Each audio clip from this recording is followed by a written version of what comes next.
not much of a life when you're just a pretty face. Just to be whoever you are is no disgrace. Don't be scared if you don't fit in. Look who's in the reject bin. It's the Raggy Dolls. Raggy Dolls. Raggy Dolls. Raggy Dolls. Dolls like you and me. Raggy Dolls. Raggy Dolls. Raggy Dolls. Raggy Dolls. Made imperfectly. So if you got a bump on your nose or lumps on your toes, do not despair. Be like the Raggy Dolls and say I just don't care. 'Cause Raggy Dolls, Raggy Dolls. Raggy Dolls, Raggy are Dolls. happy just to be Raggy Dolls, Raggy Dolls, dolls like you and me. The Raggy Dolls were out in the field trying to decide what to do. "Let's play leapfrog," suggested Dotty. "Oh, yes. What a good idea," agreed Princess. "Sounds good to me," said Hi-Fi. What is this leapfrog?" asked Claude. "How do you play it?" "It's rotten," said Sad Sack. "All you do is bend over and everyone jumps over you. Then you have to jump over everyone else." "Well, what is wrong with that?" demanded Claude. "I could never jump over anyone else. I always squash them. Besides, I'm no good at games." "Oh, come along, Sad Sack. Do buck up," said Dotty. "There must be something you can do." But Sad Sack just sighed. "No, there isn't." All the dolls felt very sorry for him. "I know," said Lucy suddenly. "Why don't we all have a game of cricket? We can all be fielders and Sad Sack can be in bat." "Come on, Sad Sack, play." "OK," said Sad Sack. Dotty took a long time to run up. "Well, it's now or never," thought Sad Sack. She tossed the ball so fast it made a big cloud of dust as it bounced in front of the wicket. "How's that?" yelled Dotty, thinking she'd hit the stumps. "Achoo! I'm not out," sneezed Sad Sack. Bad as he was at games, he wasn't going to be out first ball. "You're out," insisted Dotty. "Not out," argued Sad Sack. The two dolls couldn't agree. Hi-Fi tried to settle things. He tried to reason with them. "Oh, these crazy English," thought Claude. "What a stupid game. I want no part of it." Lucy was confused. She couldn't make up her mind. She wobbled about, all of a dither. "With all that dust, who could be sure? This is a decision for the umpire," said Princess. Everyone, including Claude, cheered up immediately. "Right," said Dotty, and the others agreed. But back to front, who was the umpire, hadn't been watching the game. He was staring up at the sky. "What on earth is that?" said back to front. "It's called an aeroplane," said Hi-Fi. "Ooh, yeah," said back to front. Hi-Fi went on to explain how aeroplanes flew all over the world, taking people wherever they wanted to go. How exciting it would be to fly in one, thought Princess. I wonder, do they by any chance visit La France, thought Claude. The dolls watched in amazement as the aeroplane twisted and dived and looped the loop. What they didn't know was that it was a toy aeroplane belonging to a boy in the next field. He was making it fly by remote control. Now he was ready to try the most daring trick of all, the victory roll. At the flick of a switch, the aeroplane went into a steep dive, then spun round and round, twisting through the sky like a giant corkscrew as it plunged towards the ground.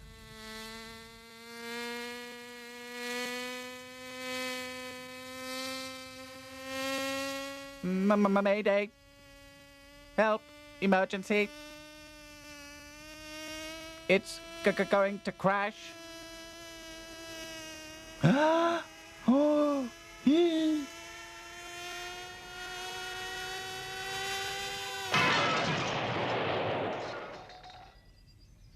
The dolls were quickly on the scene. Thank goodness no one's hurt, smiled Princess. They all studied the wreckage. Hi-Fi suggested that they could mend it and fly it themselves.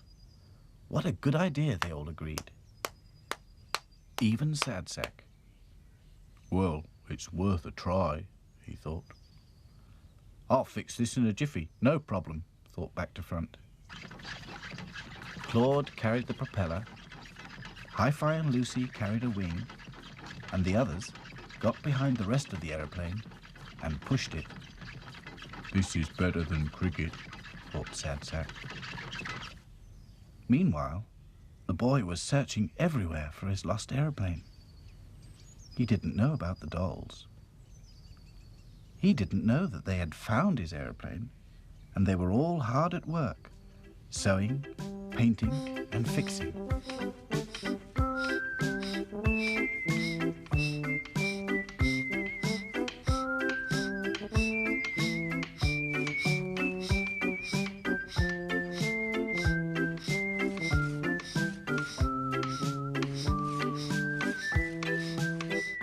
Before long, the aeroplane was looking as good as new.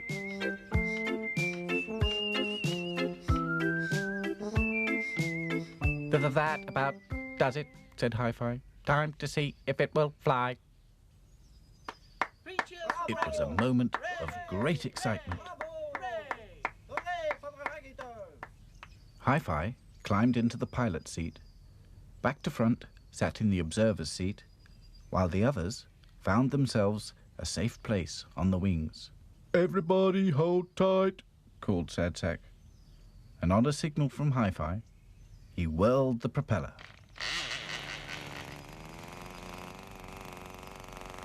This was the moment they had all been waiting for. The engine roared, and slowly the aeroplane moved forward.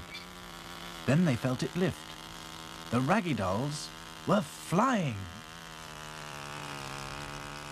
Hi-Fi took the aeroplane very high. How small things looked from this height.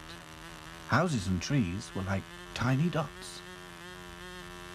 Ooh la la, thought Claude. It is very breezy. I wonder how long it will take to get to France. But Hi-Fi wasn't thinking about France. He wanted to try some aerobatics. The dolls felt their tummies turn over as the aeroplane looped the loop. Soon, they were whizzing over the treetops. I suppose this is fun, thought Sad Sack. I think it could be cheering me up. Hi-Fi was thinking it was time to stop. They were running out of fuel. So, with a hop and a bump, the aeroplane landed safely on the field. Hi-Fi looked pleased with himself. Well, oh, Hi-Fi, said Princess, you have given us a flight we shall remember forever. Even Sad Sack agreed. All this time, the boy had been searching for his aeroplane. Where could it be? Suddenly, there it was, right in front of him. He was delighted. He could hardly believe his eyes. It was looking as good as new. That was great fun, said Lucy. Oh, yes, said Sad Sack. I think I shall become an aeroplane pilot. Muttered Dotty. I think you should learn to play cricket before you learn to fly. I seem to remember bowling you out. No, you didn't bowl me out. You missed. No, I didn't. Yes, you did. No, I didn't. Did. Didn't. Did. Didn't.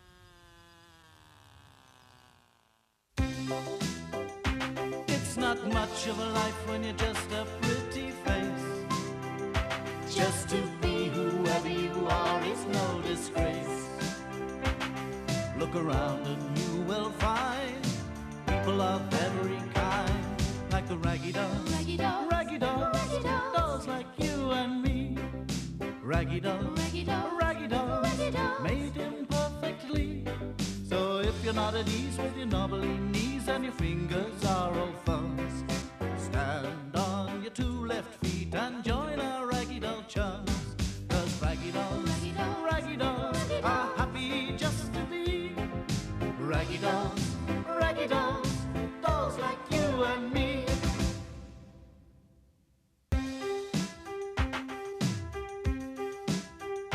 It's not much of a life when you're just a pretty face. Just to be whoever you are is no disgrace. Don't be scared if you don't fit in. Look who's in the reject bin. It's the Raggy Dolls, Raggy Dolls, Raggy Dolls, Raggy Dolls, dolls like you and me. Raggy Dolls, Raggy Dolls, Raggy Dolls, Raggy Dolls, made imperfectly. So if you got a bump on your nose or lumps on your toes, do not despair.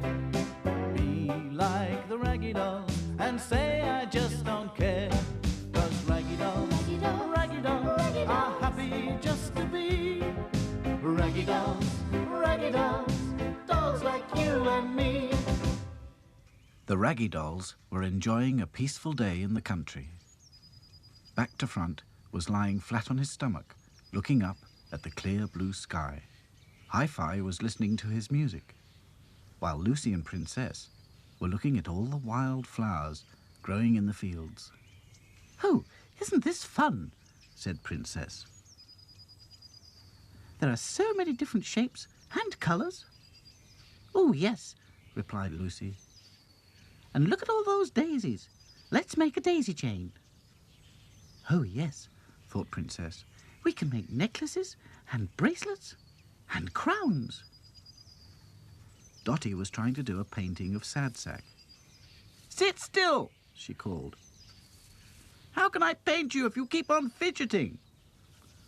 It's not my fault, said Sad Sack glumly.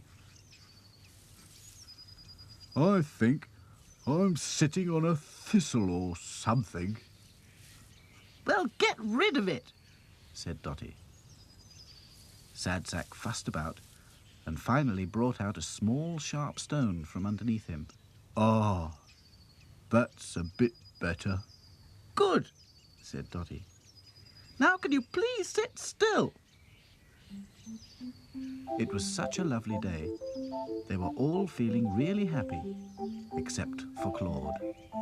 He didn't think it was right for a smart French doll like him to be lounging around doing nothing in particular. "Zut alors," he said loudly. "I'm really bored." "Relax, Claude," said Back to Front. "There's nothing better than a nice day in the country with lots of lovely fresh air and warm sunshine and peace and quiet." But Back to Front had spoken too soon. What was that noise? Sad Sack looked around in alarm.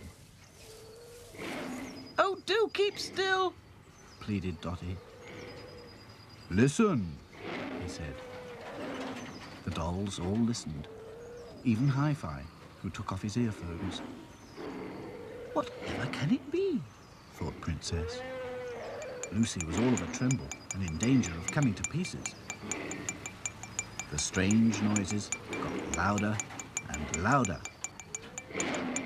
"It sounds like a zoo," crackled Hi-Fi, listening hard. "No," said Dotty, pointing.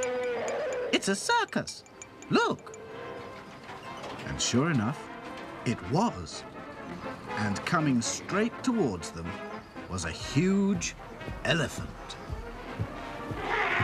"Quelle horreur!" yelled Claude. "What is that?"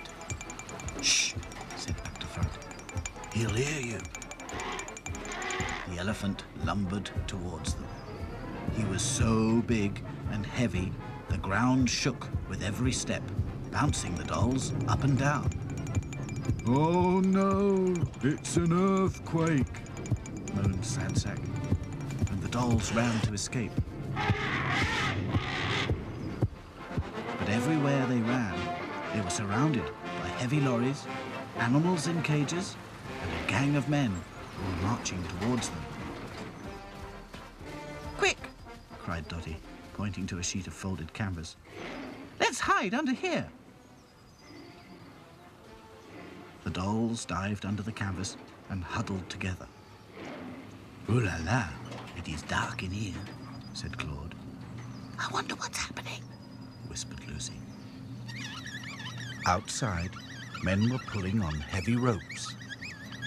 They pulled and they pulled, and suddenly the Raggy Dolls felt themselves leaving the ground. Slowly, the canvas was being pulled up a tall pole. At last, the tent was up. Now the Raggy Dolls were right at the very top. Far below them, the circus ring was a hive of activity. 2 of the seals were practicing with a ball, balancing it on their noses and tossing it between each other. The circus horse was pawing the ground impatiently.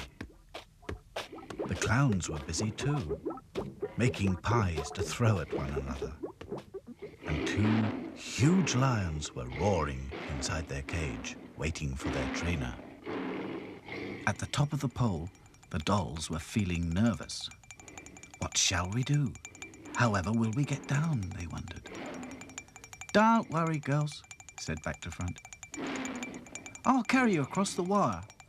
There's a ladder on the other side. We can get down from there, no problem." Lucy, Dotty and Princess hung on terrified as Back to Front set off across the wire, walking backwards to see where he was going. Hi-Fi and Sadsack decided they couldn't wait, so they grabbed the trapeze and swung across together. "Look out!" yelled Claude. But he was too late. Hi-Fi and Sadsack collided with the others. Claude could hardly bear to watch as the dolls fell towards the ground.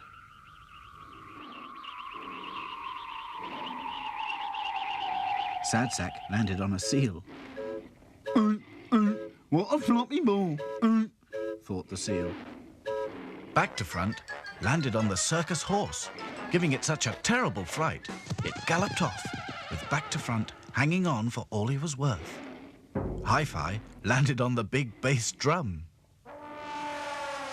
Splosh! Poor Lucy.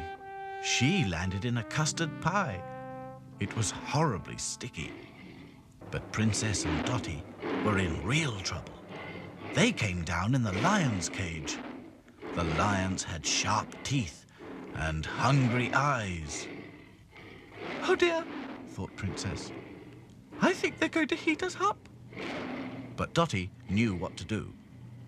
She picked up the trainer's whip and gave it a crack. "Get back, you brutes!" "Oh, Dotty, you're so brave," cried Princess. "Oh, I'm just lucky the lions were well trained," said Dotty, breathing a sigh of relief. Claude was still at the top of the tent pole. The dolls looked up at him helplessly. "I'm okay. Don't worry about me," he called down. But he was well and truly stuck. Back to Front had an idea. He'd spotted a trampoline. Together, the Raggy Dolls pushed it next to the tent pole, right under Claude. "Jump!" called Back to Front. Claude looked down at the trampoline. "Oh well, vive la France. Here goes," he thought. And he leapt off the platform. Up and down he bounced. It was a soft, comfortable landing. Claude was down without a hair out of place. Now all the Raggy Dolls were safe on the ground. The animals really enjoyed their circus act. It made a change for them to see others doing all the work. The seals gave the Raggy Dolls a big round of applause. Oink, oink, well done, Uncle, oink, oink. The Raggy Dolls bowed and waved goodbye. Outside, they were surprised to see a long line of people. Say, must be crazy to go in there. Said Claude. Yes, Said Sadsack. especially as they've missed the best act of the whole evening. The Raggy Dolls' tent pole act. Oh, I made a joke.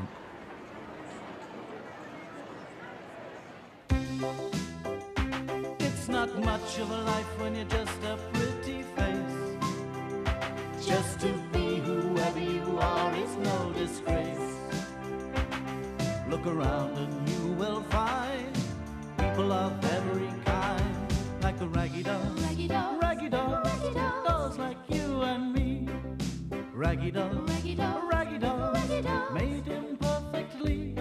So if you're not at ease with your knobbly knees and your fingers are all fuzz, stand on your two left feet and join our Raggy Doll chums.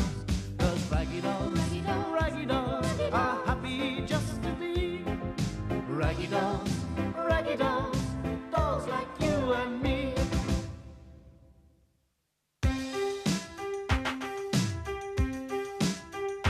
It's not much of a life when you're just a pretty face. Just to be whoever you are is no disgrace. Don't be scared if you don't fit in.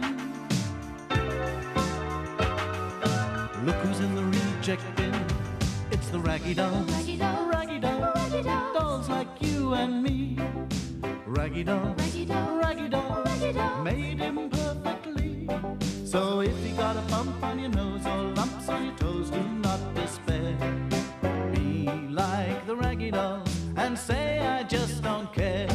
'Cause Raggy Dolls, Raggy Dolls, Raggy Dolls Raggy are Dolls. happy just to be Raggy Dolls, Raggy Dolls, dolls like you and me. One morning, when the Raggy Dolls were getting up, Hi-Fi and Back to Front noticed Sadsack had a very long face. What's wrong? Asked Hi-Fi. Sadsack was close to tears. I'm too fat. He blurted. My stomach. It's too big and too soft. Then you should come walking with us, said Back to Front. The exercise will do your power of good. Exercise. Thought Sadsack.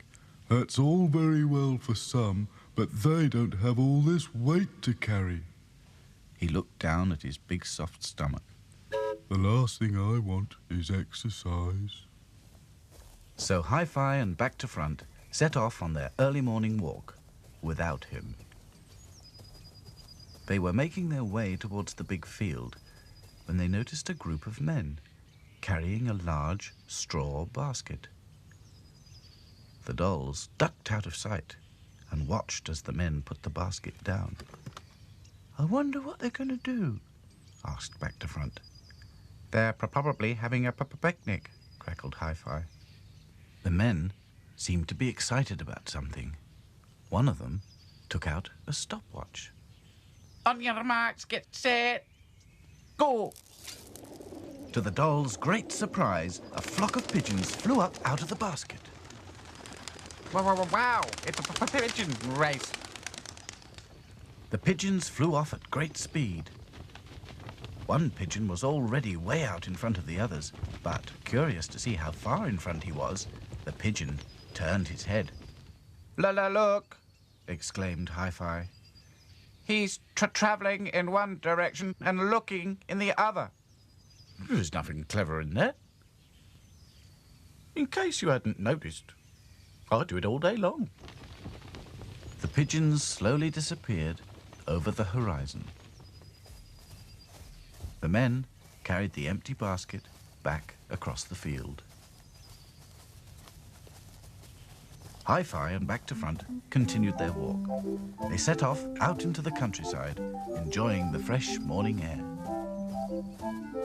Soon they came to Pumpernickel's field. Pumpernickel the Scarecrow was always on duty, guarding his patch of corn.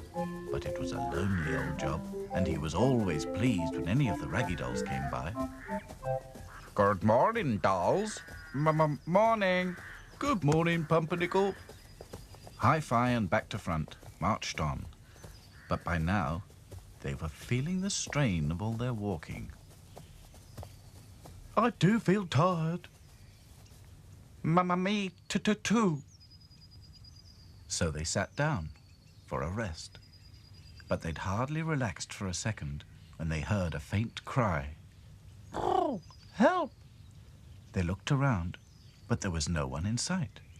Oh, help! This time they looked up, and there above them, entangled in the wires, was the pigeon that had been leading the race. Hi-Fi and Back to Front clambered up the telegraph pole and quickly reached the pigeon. Don't you worry, boy. No problem. We'll soon have you free. And with the utmost care, the dolls untangled the pigeon from the wire. There now. You're free to fly home. But I can't fly home. My pigeon, my wing. The poor pigeon was stuck. He couldn't fly off, and he couldn't get down. This is an emergency. There's only one thing to do. He quickly took off his headphones and yelled into the earpiece. Raggy Dolls to the rescue. It was the Raggy Dolls' own secret call sign. As if by magic, the Raggy Dolls appeared from every direction. What's the emergency? How can we help? It's the pigeon. He's hurt his wing and can't fly. I can give him some first aid, said Lucy. Good. But first, we must find a way to get him down. Just then, Sad Sack came running along. Sorry I'm late, but I'm just too fat to cope with these emergencies. That's all right. No problem. In fact, being fat makes you the only doll that can help. Sad Sack could hardly believe his ears. What, me? Help? But how? He asked. Back to Front got him to lie on the ground directly beneath the pigeon. Now, pigeon, on the count of 3, jump. 1, 2, 3, jump. The pigeon jumped and landed safely on Sad Sack's big, soft stomach. Thank you for letting me land on you. I'm happy to have helped, replied Sad Sack. Lucy took Claude's neck scarf and made it into a sling to support the pigeon's injured wing. All you need now is a good rest and food to restore your energy, Lucy told the pigeon. But the pigeon didn't need telling. He was so exhausted by his ordeal, he'd fallen asleep. The dolls tiptoed quietly away so as not to disturb him. As the pigeon slept, he dreamed of his home, his feed tray full of corn, and his owner, proudly polishing all the cups and medals he'd won at pigeon racing. After his sleep, the pigeon woke up feeling very hungry. The dolls arrived with perfect timing. I've brought you some beef burgers, said Hi-Fi. Thank you, said the pigeon. He looked at the dolls.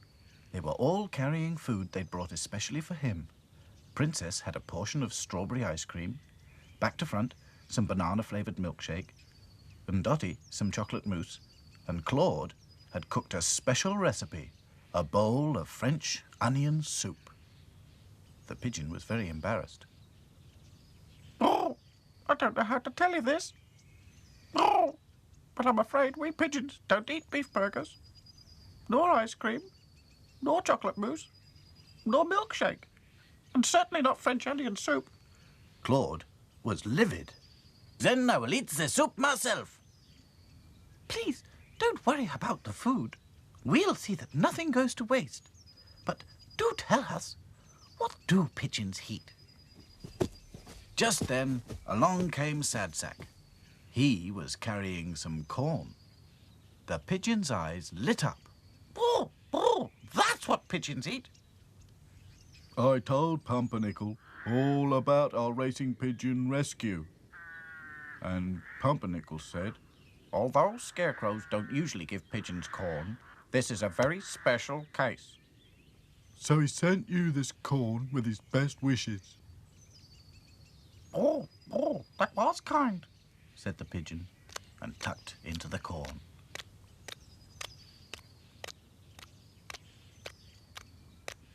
Oh, I feel much better now. Oh, I think I'll try and fly home. I think we should try some wing flapping exercises first. The pigeon agreed. Lucy removed the sling from the pigeon's wing. Good. Follow me. And she flapped her arms up and down, up and down. The pigeon did exactly the same, flapping his wings. Lucy flapped harder and harder, and so did the pigeon, who suddenly took off. The pigeon soared high in the sky, and tipping his wings in a goodbye wave, he flew off towards home. The Raggy Dolls waved back, but Claude was still hungry. Surely it must be time to eat. The dolls agreed, and they all tucked into a scrumptious picnic of beef burgers, banana milkshakes, strawberry ice cream, and chocolate mousse.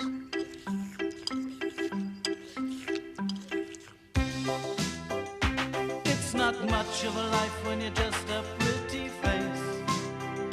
Just to be whoever you are is no disgrace. Look around and you will find people of every kind, like the Raggy Dolls, Raggy Dolls, Raggy Dolls, Raggy Dolls, dolls like you and me. Raggy Dolls, Raggy Dolls, Raggy Dolls, Raggy Dolls, made imperfectly. So if you're not at ease with your knobbly knees and your fingers are all fuzz, stand on your two left feet and join our Raggy Doll chums. 'Cause Raggy Dolls, Raggy Dolls, Raggy Dolls Raggy are Dolls, happy just to be Raggy Dolls, Raggy Dolls, dolls like you and me.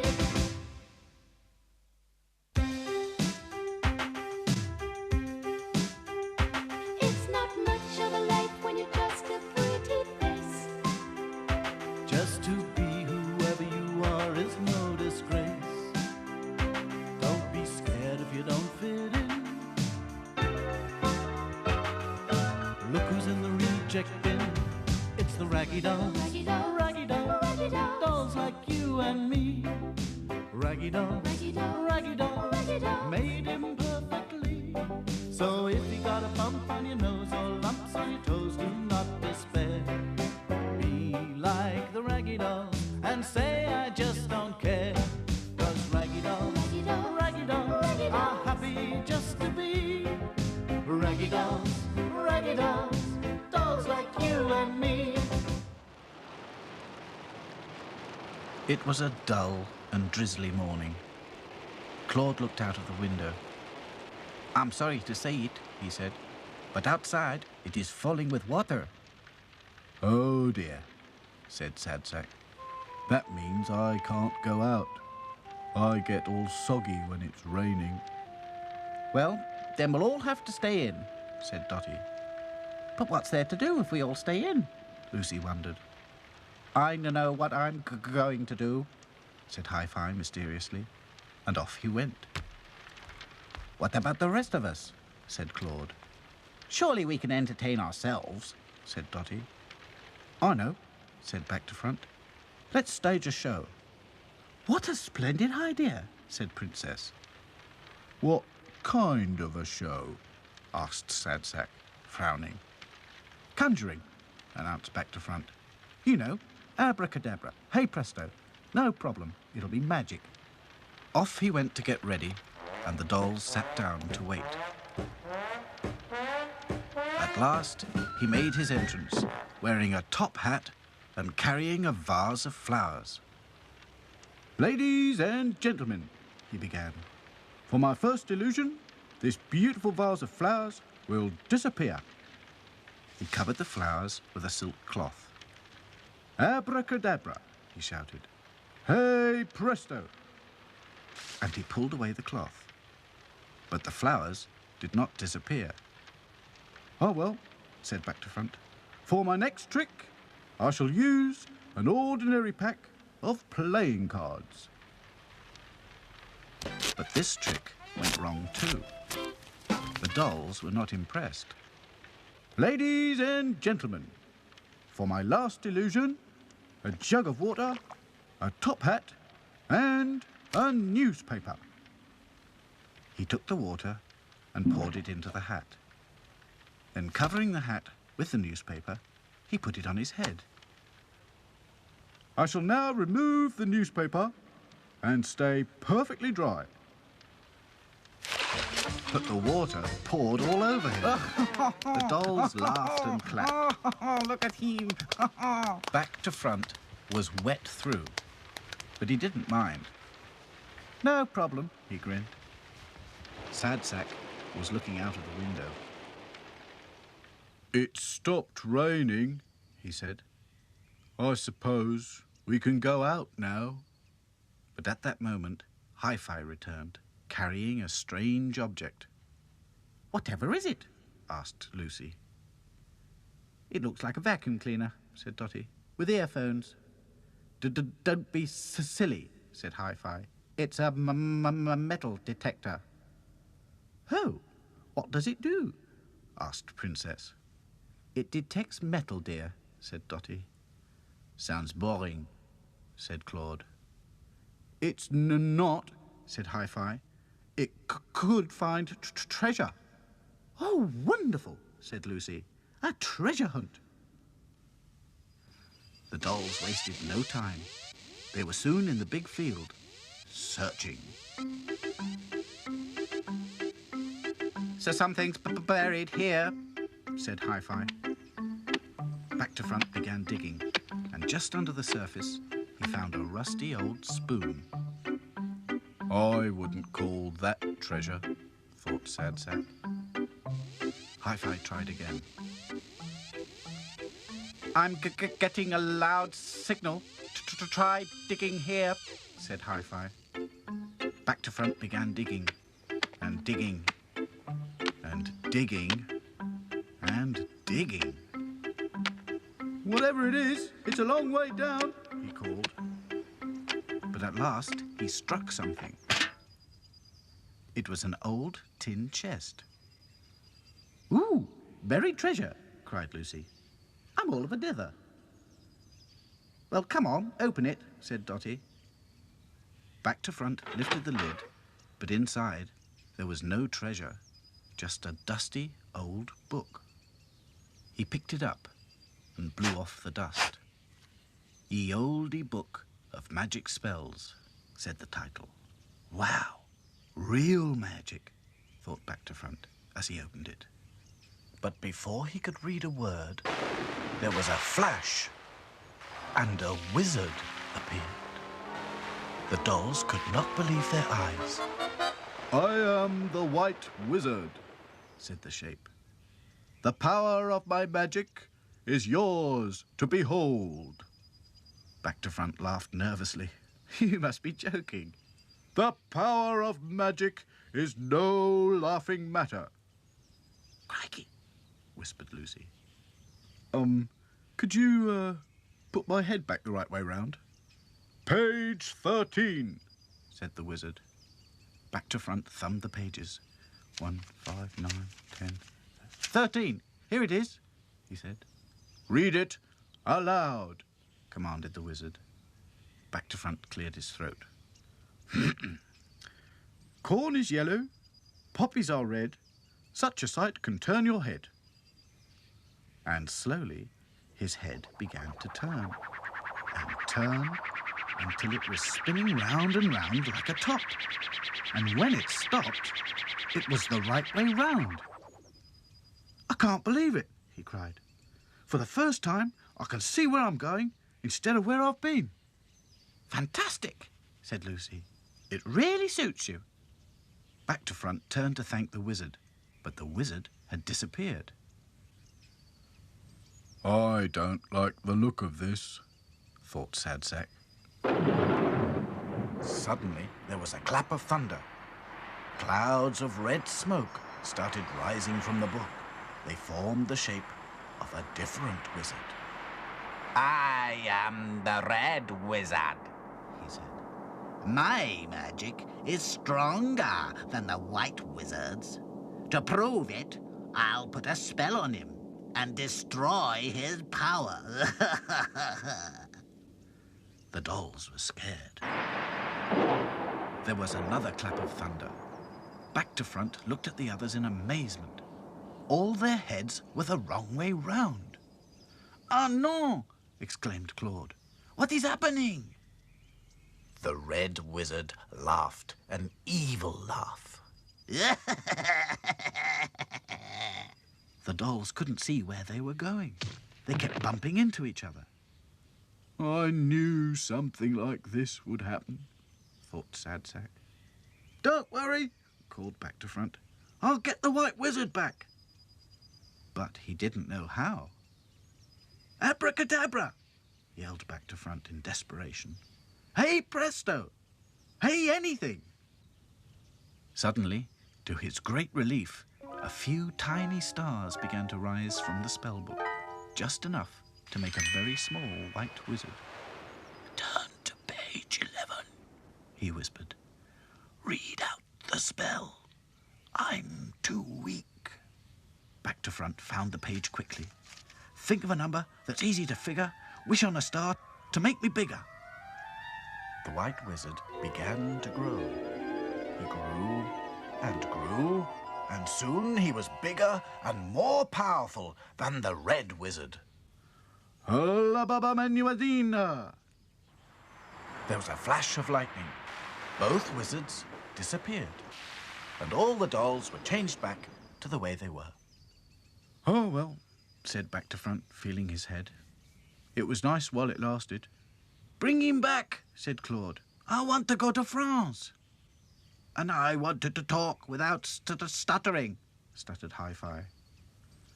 I only want to be happy, said Sad Sack.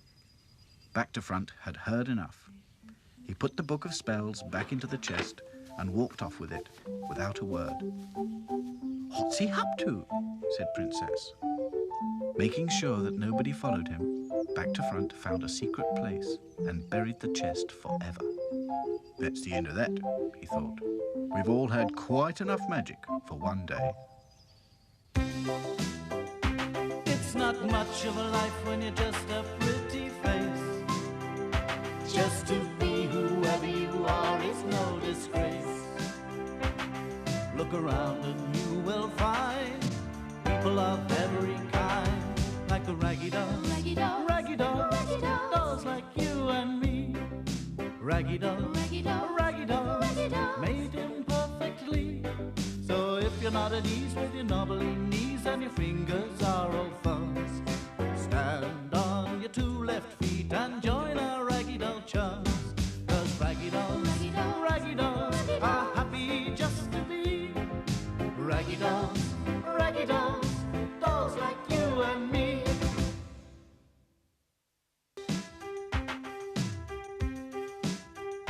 It's not much of a life when you're just a pretty face. Just to be whoever you are is no disgrace. Don't be scared if you don't fit in. Look who's in the reject bin. It's the Raggy Dolls, Raggy Dolls, Raggy Dolls, Raggy Dolls, dolls like you and me. Raggy Dolls, Raggy Dolls, Raggy Dolls, Raggy Dolls, made imperfectly. So if you got a bump on your nose or lumps on your toes, do not despair. Be like the Raggy Dolls and say I just don't care. 'Cause Raggy Dolls, Raggy Dolls, Raggy Dolls Raggy are Dolls, happy just to be Raggy Dolls, Raggy Dolls, dolls like you and me. It was 10 o'clock in the morning, and at Mr. Grimes' toy factory, work was well underway. Usually by this time, the Raggy Dolls were up and about. But today, they'd all overslept. Sad Sack was first to wake up, hearing the sound of sewing machines. Funny, What time is it? He wondered. He popped his head up out of the bin. Oh, no. Thought Sadsack, and dived back to warn the others. Wake up! Wake up! He whispered. The dolls opened their eyes in a daze. We've overslept, said Sadsack. Oh, bother! That means we're stuck in the bin for the whole day, said Dotty. How boring, said Claude. Nothing exciting ever happens in here. But at that moment, two men looked into the bin. One of them was Mr. Grimes, the factory boss, and the other was Mr. Barsey, who owned a toy shop. They reached down and grabbed all the dolls. The next thing the Raggy Dolls knew, they were in a cardboard box on the back seat of Mr. Barsey's car. I wonder where we're going to, asked Lucy. I'm sure we'll find out soon, replied Princess. Mr. Grimes waved goodbye, and before driving off, Mr. Barsey turned to the dolls on the back seat and grinned at them. He seems friendly enough, thought Back to Front, as the car pulled away. Mr. Barsey had every reason to be pleased. In return for a large order of princess dolls, Mr. Grimes had given him the Raggy Dolls free of charge. Soon the car was on the motorway. This is a smooth ride, said Back to Front. Oui, it is most comfortable, agreed Claude, who was stretched out in the box. I wonder where we're going to, asked Lucy again. Hi-Fi climbed up on the side of the box and looked out of the car window. We're on a motorway, he said. Then he saw a sign. 96 miles to London. We're going to London, he told the dolls. At long last, the car stopped. This must be London, said Dotty. And she was right. Mr. Barsey carried the dolls into his shop. It was a very smart shop called Belgravia Toys, and for the time being, it was to be the Raggy Dolls' new home. The Raggy Dolls were put in a white wooden box and placed on the counter. On the front of the box, a sign said, "Special offer, free doll with every video game purchased." The dolls looked around their new home. Princess looked to where the real princess dolls were on display. That's where I'd be if the factory hadn't run out of satin dresses and blonde hair, she thought. She smiled at them, but the princess dolls ignored her. Just then, two women entered the shop. They looked at the toys on display and went straight to the Raggy Dolls. Princess smiled politely at the ladies. One of the women picked her up. "What a cute little doll," said the woman in an American accent. "Why not buy her?" asked the friend. "Because you have to buy a video game first," said the woman, and she put Princess back in the box. Princess was shocked at coming so close to being bought. "I nearly ended up in America," she said. Dotty saw the danger too. We could all be bought by different people. Yes, said Sadsack.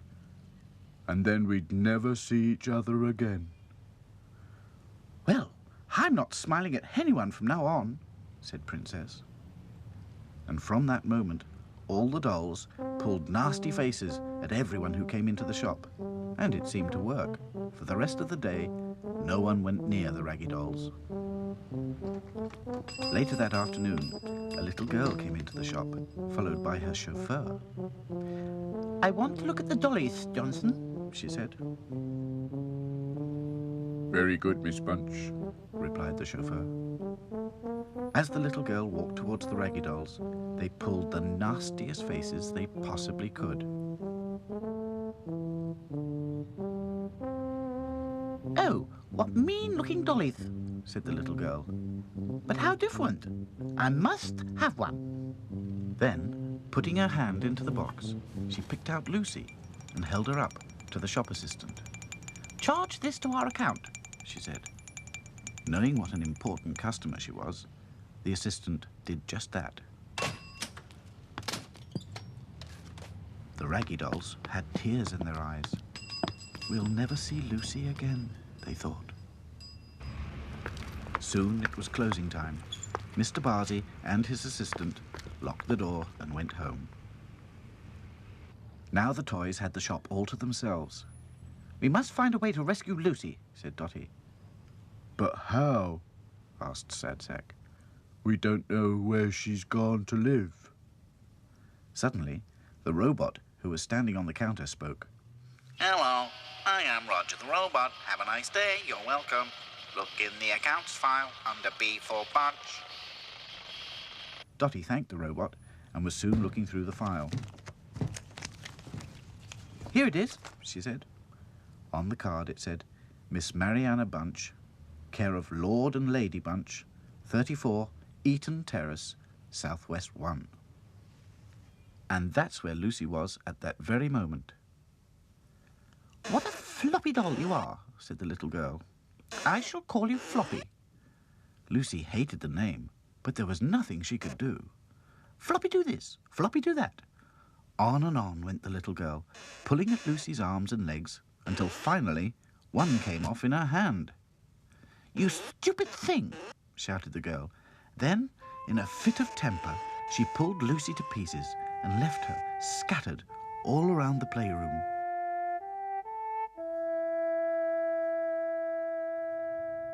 Later that night, the Raggy Dolls set off to the rescue. With the help of a street map, they found where the little girl lived.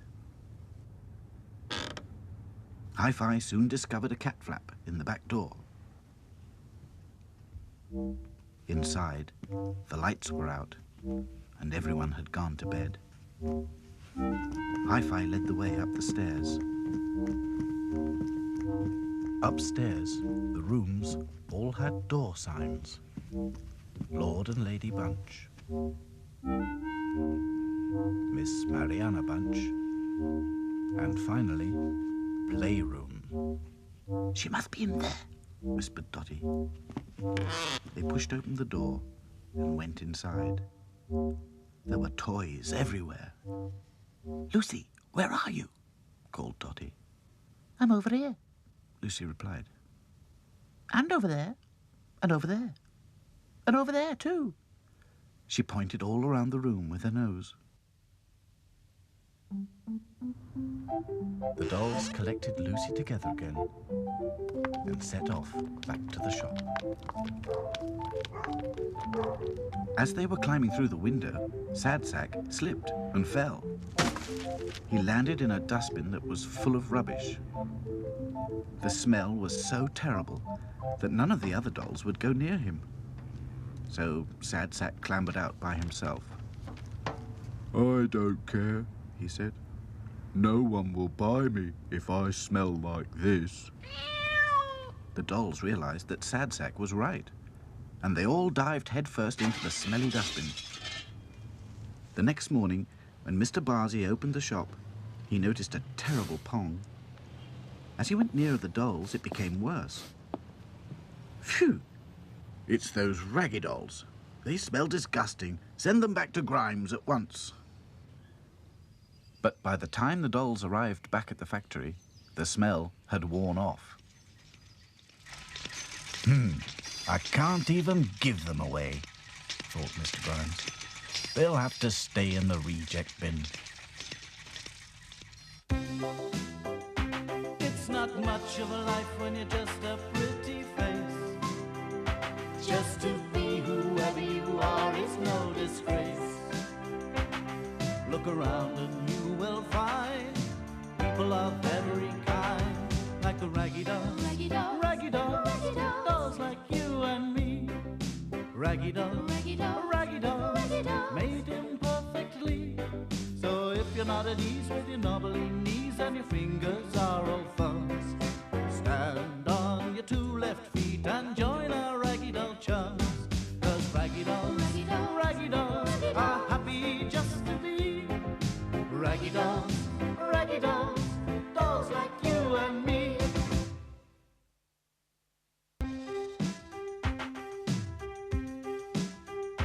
It's not much of a life when you're just a pretty face. Just to be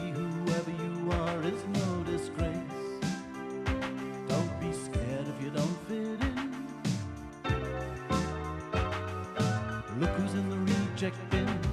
It's the Raggy Dolls. Raggy Dolls. Raggy Dolls. Raggy Dolls. Dolls like you and me. Raggy Dolls. Raggy Dolls. Raggy Dolls. Raggy Dolls. Made imperfectly. So if you got a bump on your nose or lumps on your toes, do not despair.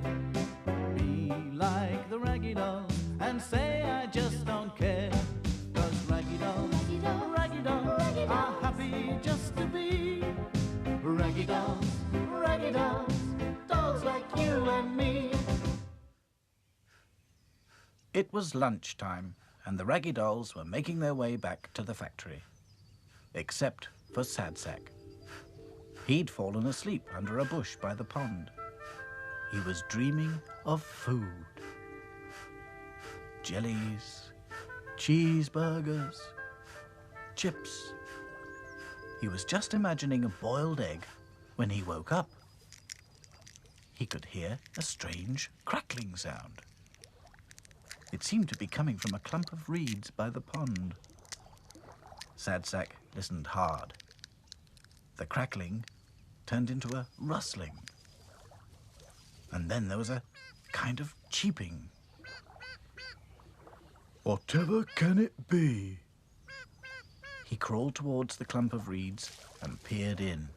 And there, to his great surprise, he saw what looked like a saucepan made of grass and twigs, with 6 empty eggshells inside.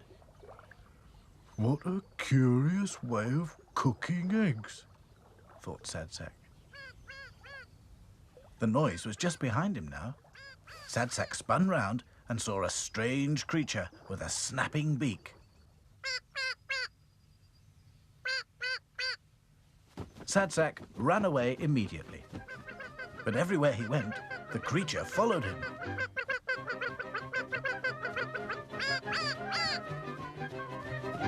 Help! Help!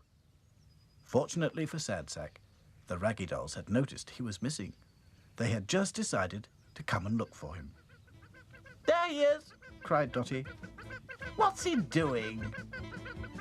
I think he's being chased by something. Sad Sack saw the Raggy Dolls and came puffing towards them. Help! Wheezed Sad Sack. I'm being chased by a monster. That's no monster. That's a duckling, stupid. Said Dotty. Oh, isn't it sweet? Smiled Princess. It thinks you're its mother. Oh no! Moaned Sad Sack. But secretly, he felt rather pleased.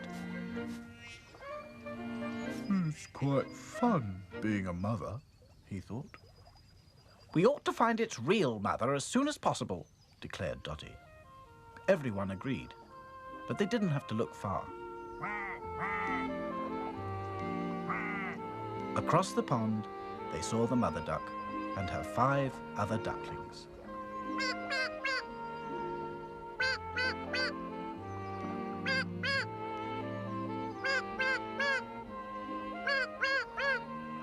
As soon as it heard them, Sad Sack's duckling ran as fast as it could back to its real mother.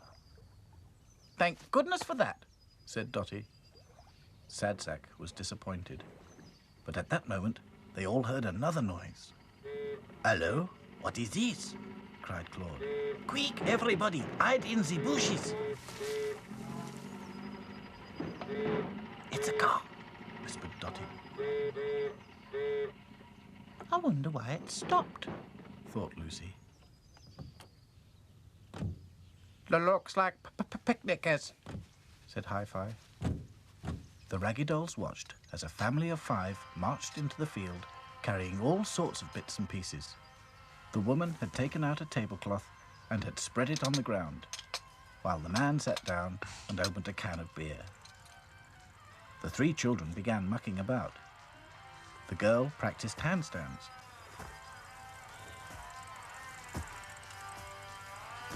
Their big brother tested the volume on his portable stereo.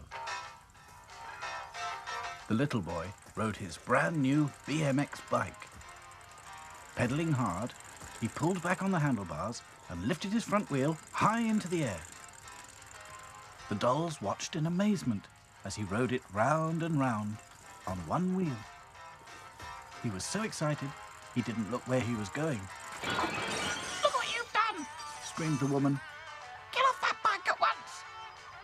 The bike had run straight across the picnic cloth and smashed all the crockery.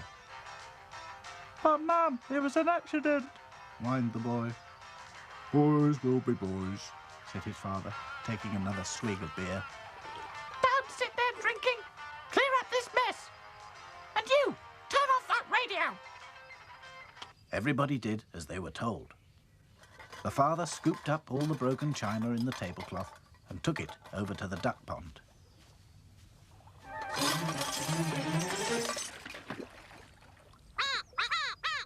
The ducks were terrified as pieces of broken china fell all about them. But the man didn't seem to care and went back to the picnic. The big boy switched on his radio again and the music blared out louder than ever while the family ate and ate and ate. Pretty soon, food wrappers, chicken bones, paper bags and empty bottles were scattered about everywhere. Sacre bleu, this is an outrage, muttered Claude. First they ruined the duck pond, and now they ruin our field. It's disgraceful, Thought Dotty. that radio is so loud I can hardly hear myself think. I've got a horrible feeling we'll have to clear that mess up after them, thought Sad Sack.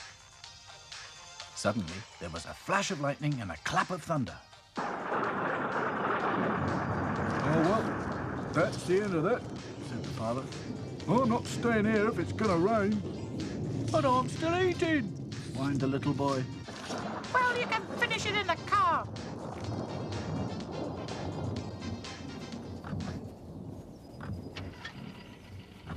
The Raggy Dolls watched as the family drove off. I knew it, Said Sad Sack. they've left all their litter behind. I'm worried about the ducks, said Princess.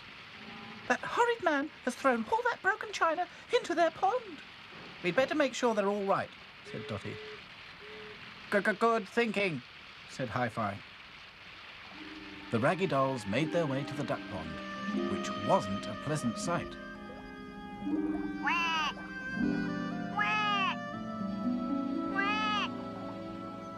Not all the broken china had fallen into the water. Jagged pieces were sticking up out of the mud along the bank. The ducks were trapped. Don't panic, Called back to front. we'll soon have you out. Please save my babies first, No problem. said back to front. The dolls formed a line, and one by one, the ducklings were lifted out and passed along to safety. Thank you so much for saving us, Quacked the mother duck. Ah, don't mention it, said Claude grandly. We are too pleased only to help. Sad Sack had looked around and found a litter bin. The dolls started work on picking up the litter. At least it stopped raining, Thought Sad Sack. The mother duck and her ducklings helped tidy the field. Gradually, the mountain of litter disappeared. As they cleared the last of the rubbish into the bin, the Raggy Dolls had the biggest surprise ever. There was the boy's BMX bike. Uh-oh, thought Hi-Fi. This means they will be back. And sure enough, there was the car again, at the gate. You'd leave your head behind if it wasn't screwed on, Complained the man. I've got an idea. Grab the bin and follow me. The Raggy Dolls emptied all the rubbish into the boot.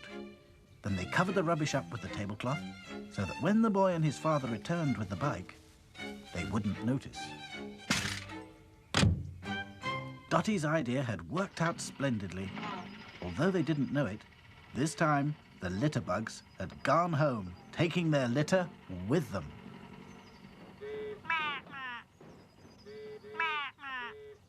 That duckling thinks you're its mother again, I don't mind. smiled Sad Sack. It's not much of a life when you're just a pretty face. Just to be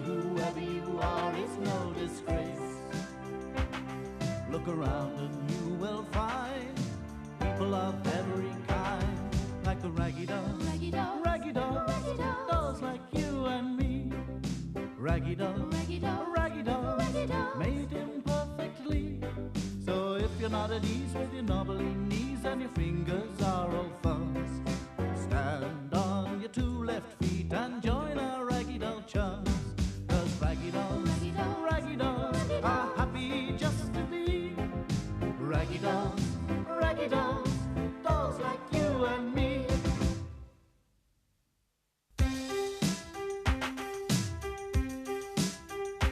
It's not much of a life when you're just a pretty face.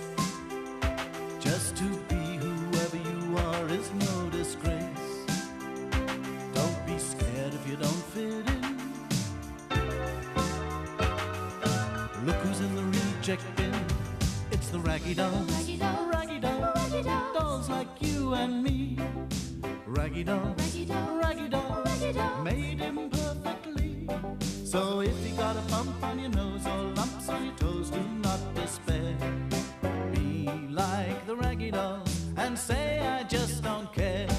'Cause Raggy Dolls, Raggy Dolls, Raggy Dolls Raggy are Dolls. happy just to be Raggy Dolls, Raggy Dolls, dolls like you and me. It was a bright and breezy morning, and the Raggy Dolls were happy and excited. I wish they wouldn't go so fast. Thought Sad Sack. The night before, Hi-Fi had found a map. It showed the factory, and the big field, and the dark wood. Ooh, I wonder what lives in there. Said Lucy, thinking of monsters. She began to tremble. Back to Front suggested that there was only one way to find out, and Hi-Fi agreed. With an early start and a steady march across country, we could reach the dark wood by midday, said Hi-Fi. Super, said Dotty. A nature ramble. What is a ramble? Asked Claude.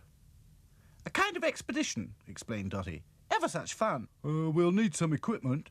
Said Back to Front. Compass, binoculars, first aid.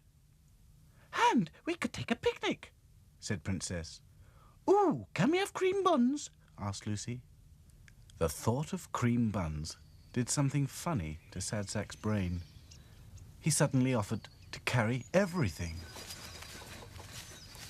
When are we going to have that picnic? Thought Sad Sack. The Raggy Dolls marched on and on and on. The toy factory and the big field were soon left far behind. So was Sad Sack, but no one noticed. At last, they came to a stile. Hi-Fi held up his hand and studied his map. That's the dark wood, He said, pointing ahead. It looked big and mysterious and very dark. Zut alors, muttered Claude. I hope there are no wolves in this dark wood. Lucy began to tremble. There's nothing to worry about, Said Dotty firmly. Come on, everyone. But inside the wood, even Dotty looked nervous. Everywhere was silent and still. Not a leaf stirred. There wasn't a breath of wind. And the air smelt of mushrooms and toadstools. Suddenly, Whoa! the Raggy Dolls jumped with fright. That sounded like Sad Sack, Whispered Lucy. Help! It is Sad Sack, cried Claude. A wolf has eaten him. Oh, dear. Wailed Lucy. Raggy Dolls to the rescue, Shouted Hi-Fi, and they all set off through the trees. I thought you'd never come. Said Sad Sack, when at last the Raggy Dolls found him. They could see that something nasty had happened. Sad Sack was stuck in a trap. Its huge metal teeth had snapped shut, holding him fast so that he could hardly move. It's a good job you were carrying that rucksack, Said Dotty. and the picnic hamper. Too right, agreed Back to Front. You might have been cut in half. Hi-Fi and Back to Front forced the trap open. It was the cruel kind of trap that farmers aren't allowed to use anymore. Lucy, Princess and Dotty made a great fuss of Sad Sack, who lay on his back, breathing heavily. A bun might make me feel better, he moaned. A cream bun. Or perhaps two. But at that moment, another trap went off, and far away amongst the trees, the Raggy Dolls heard another cry. Help! Help! Raggy Dolls to the rescue! This time, the victim was a squirrel. The dolls quickly freed it, but its tail would never look the same again. Watch out! There may be more traps, warned Dotty. And there were. Lots of them. Some were hidden in the grass, and some under the piles of leaves, and some amongst the tangled tree roots. It didn't take long for the Raggy Dolls to uncover them. Back to Front took out his toolkit and made them all safe. Who could have put those dangerous traps in this wood? Exclaimed Dotty. Mama, maybe it's a poacher. What is a poacher? Asked Claude. Dotty explained that poachers are people who go hunting and fishing without permission on other people's property. Don't look now, but we're being watched, warned Sad Sack. Sure enough, lots of eyes were staring at them from the darkness under the trees. Whoever you are, come out at once, said Princess bravely. In no time, the Raggy Dolls were surrounded by all sorts of woodland creatures. Several of them looked the worse for wear, injured by traps. An old rabbit popped up out of his burrow. It's no longer safe here, he said. The dolls listened with horror as he told them about all the creatures who'd been caught in traps in the dark wood. A hedgehog, a fox, and 5 field mice who'd been left hanging by their tails. It's time for us to leave, said the old rabbit sadly. Leave, cried Princess. Stuff and nonsense. If anyone's leaving this wood, it must be that cruel poacher. Good thinking, agreed Dotty. But first we must find him. No problem, called Back to Front. He was already up a tree, looking through the binoculars. In a clearing on the other side of the dark wood, he saw a man carrying a trap. That's him, cried Back to Front. He's just going into his tent. Oh, how do we catch him? asked Lucy nervously. If he's in his tent, it's easy, said Hi-Fi. I know just what to do. Listen.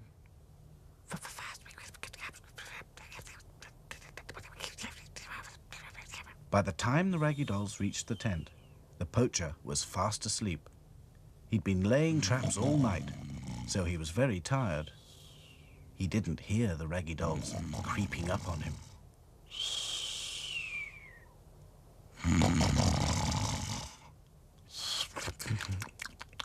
Action stations, whispered Hi-Fi. Dotty, Princess, Lucy and Claude loosened the pegs which held the tent to the ground. At the same time, Hi-Fi switched on his radio. He tuned it to the police wave band. Attention all cars! Attention all cars! Called Hi-Fi.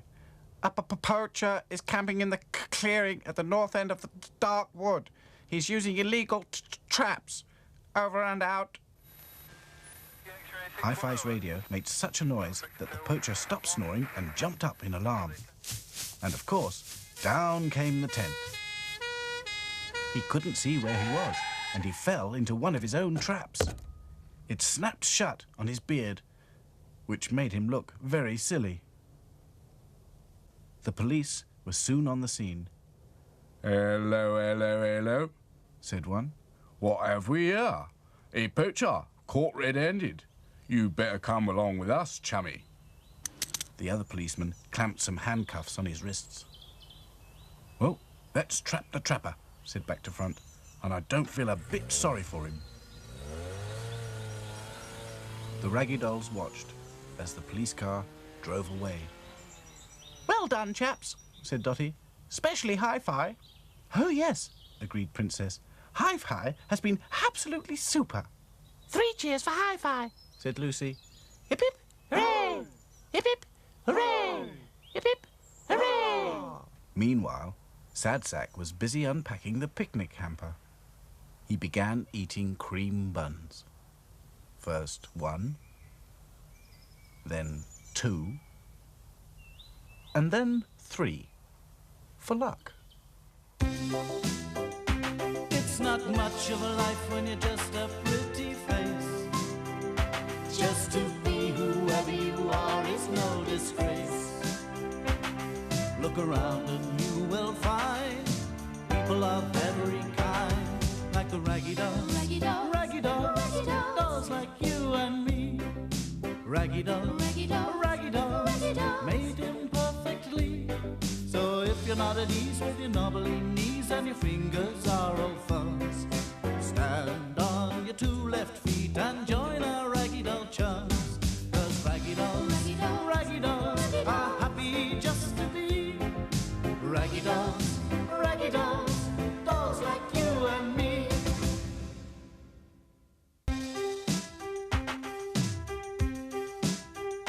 It's not much of a life when you're just a pretty face.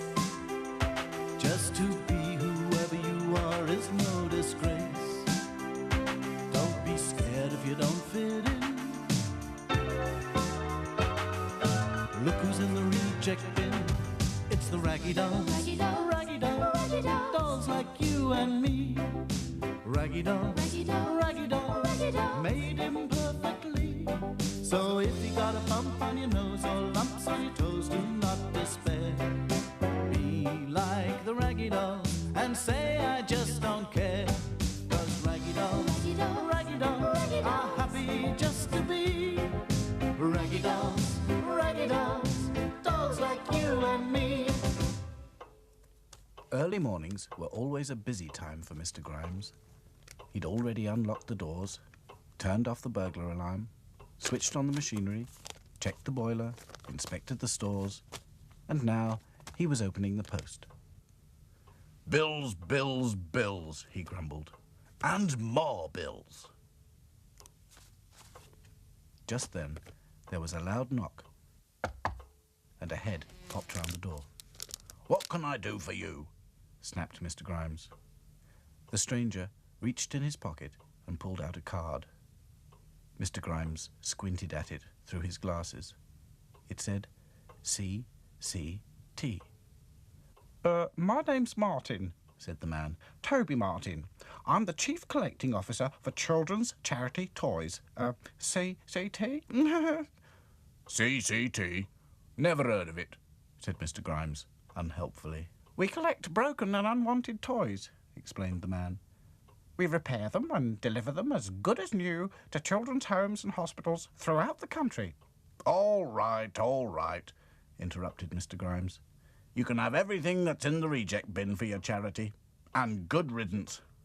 Thanks ever so, said the man. Very generous, I'm sure. In no time at all, the Raggy Dolls were thrown into the back of a van and driven off. It was a dark and bumpy ride. Oh dear, whatever is going to become of us? Worried Lucy. Back up, everyone. This is an adventure, Said Dotty. Yeah, Said back to front. I wonder where we're going. The van drove through a gate and entered a field. I can hear music. Crackled Hi-Fi. How exciting. Cried Princess. It sounds like a fun fair. Fun fair? Fun for who? Said Sad Sack. Not us, I bet. Toby Martin parked his van outside a large square tent and went inside. The Raggy Dolls could hear the sound of hammering. Then it stopped. Watch out, he's coming back. Warned back to front. Toby Martin gathered up all the dolls as if they were dirty washing. He was so rough, Lucy got all tangled up. She began to tremble. Don't worry, Whispered back to front. We'll soon straighten you out, no problem. Inside the tent, there was a coconut shy, and above it, a rope with hooks dangling down, one hook above each coconut. Toby Martin attached the dolls by their clothes to each hook. Then he went outside and shouted, Roll up, win a prize doll. I've got a lovely bunch of coconuts, 10 pence a throw. A crowd soon gathered. Some charity, Sniffed Dotty. All morning, people paid to have a throw at the coconuts, and soon Toby Martin had collected a pile of money. Hour after hour, balls whizzed through the air. Sometimes they hit the coconuts, and sometimes they hit the Raggy Dolls. I knew it. Fun fairs. They're neither fun nor fair, thought Sad Sack. Oh! The strange thing was that no matter how hard people hit the coconuts, they never fell off their perches. At 12 o'clock, Toby Martin collected his takings and went to have some lunch. Quick, now's our chance, cried Dotty. We must try and escape. Oh, yes, agreed Princess. But how? First, we must free ourselves from these hooks, said Hi-Fi. But it was easier said than done. I can't even see my hook, said Sad Sack. I suppose it's to do with not having much of a neck. But at that moment, Back to Front, who could see his hook easily, managed to free himself. No problem, he cried, as he landed on the coconut below. But then he became suspicious. Hello, he thought. Why doesn't this coconut wobble? Back to Front took a closer look. Aha, I get the picture, he said at last. So that's what all the hammering was about. What do you mean? Demanded Claude, impatient to get down. Back to Front explained. He's knocked nails into all the coconuts to stop them falling off. I knew it, said Dotty. We are in the hands of a swindler. Mr. Toby Martin is nothing but a rotter, and it's our duty to expose his evil ways. Oh, yes, I quite agree, agreed Princess. But how? Meanwhile, Back to Front had been busy. He'd found Toby Martin's box of tools, and now he was pulling out the nail in the coconut under Lucy. Well done, Back to Front, said Dotty. Now do all the others. But it was too late. Toby Martin was outside the tent again. Roll up, win a prize doll. I've got a lovely bunch of coconuts, 10 pence a throw. Just in time, as Toby Martin let the new crowd in, Back to Front hid himself. Fortunately, Toby Martin was so busy looking after his customers that he never noticed one of the Raggy Dolls was missing. Once again, balls whizzed through the air. But this time, one of them hit Lucy's coconut and knocked it clean off its perch. Hooray! I've won a prize, cried the man who had thrown the ball. Toby Martin was amazed. The last thing he expected to see was one of the coconuts on the ground. He thought quickly.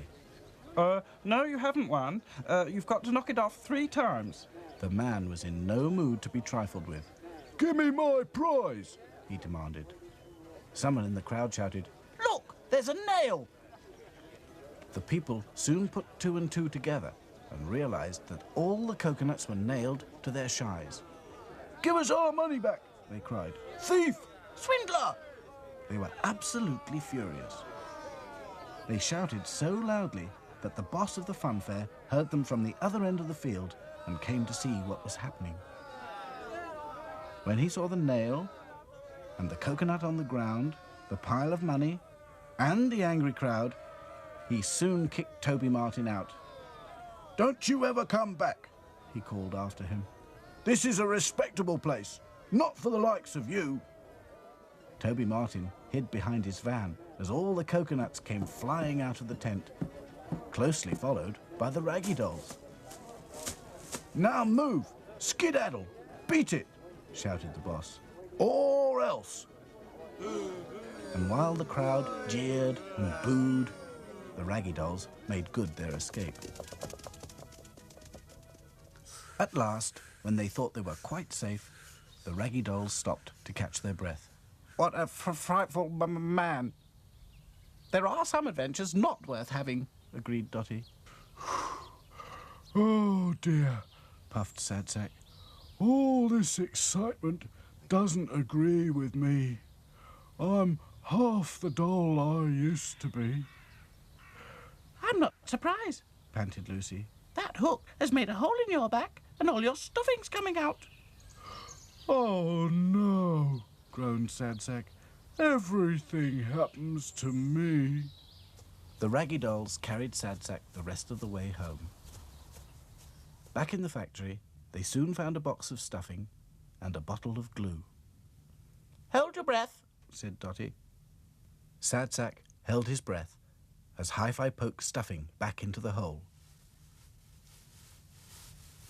When it was full again, Lucy dabbed on some glue. Sad Sack looked his old self again. Well, almost. He is looking a little lumpy, n'est-ce pas? Said Claude. No problem, replied Back to Front. Dotty will soon knock him back into shape. Thump him, Dotty! Righto, Said Dotty.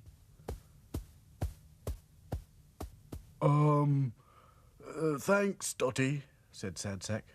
but that's enough for now. If you don't mind, I think I'll have a lie down. It's been one of those days. It's not much of a life when you're just a pretty face. Just to be whoever you are is no disgrace. Look around and you will find people of every kind, like the Raggy Dolls, Raggy Dolls, Raggy Dolls, Raggy Dolls, dolls like you and me. Raggy Dolls, Raggy Dolls, Raggy Dolls, Raggy Dolls. made imperfectly.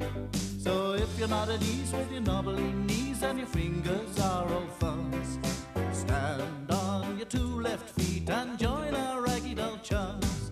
'Cause Raggy Dolls, Raggy Dolls, Raggy Dolls Raggy are Dolls. happy just to be Raggy Dolls, Raggy Dolls, dolls like you and me.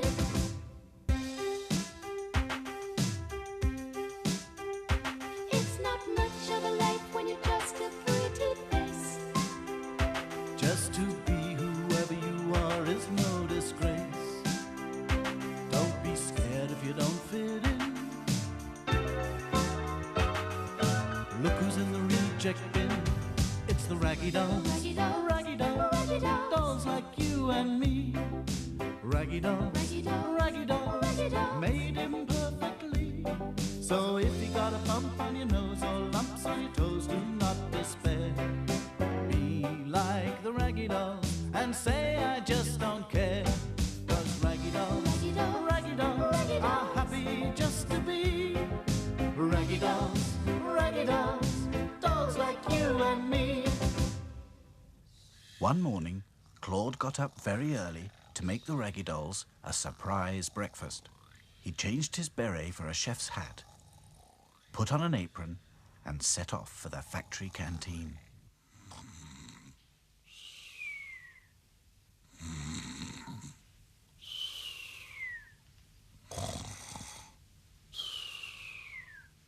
He was going to make a continental breakfast. Croissants and coffee, as we have it in France, he thought. He mixed the pastry and rolled and rolled and rolled it into a long strip. It was a complicated recipe. But at last, the croissants were safely in the oven. Then Claude poured some coffee beans into the grinder. Soon the works canteen was filled with a delicious smell of baking and freshly ground coffee. "Wake up! Wake up!" shouted Claude. He banged a frying pan with a spoon to make it sound like a gong.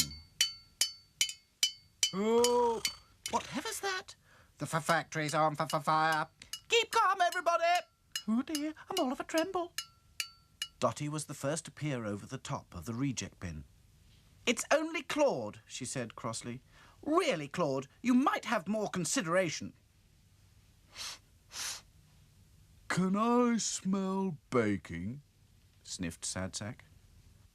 You most certainly can, said Claude. And can I smell coffee? But of course you can, said Claude again. Mesdames, messieurs, breakfast is served. The Raggy Dolls made their way into the canteen. Claude had laid the table in the French way. There was a dish of butterballs and a bowl of black cherry jam and napkins.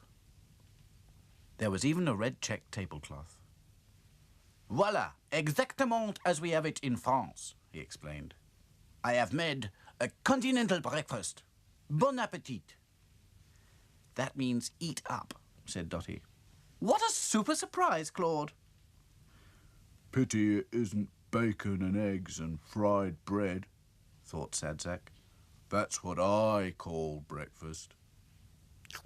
But by the time he'd eaten his 6th croissant and washed it down with a 7th cup of coffee, he decided French breakfasts were just as good as English ones. But he had to leave a pile of croissants for later because he was full to bursting. Just then, the factory hooter started up. People would be arriving for work any minute. Luckily, there wasn't much to clear away. But before they could leave the canteen, the Raggy Dolls heard voices. There was just time to hide before Mr. Grimes came in with Florrie Fosdyke, the canteen lady.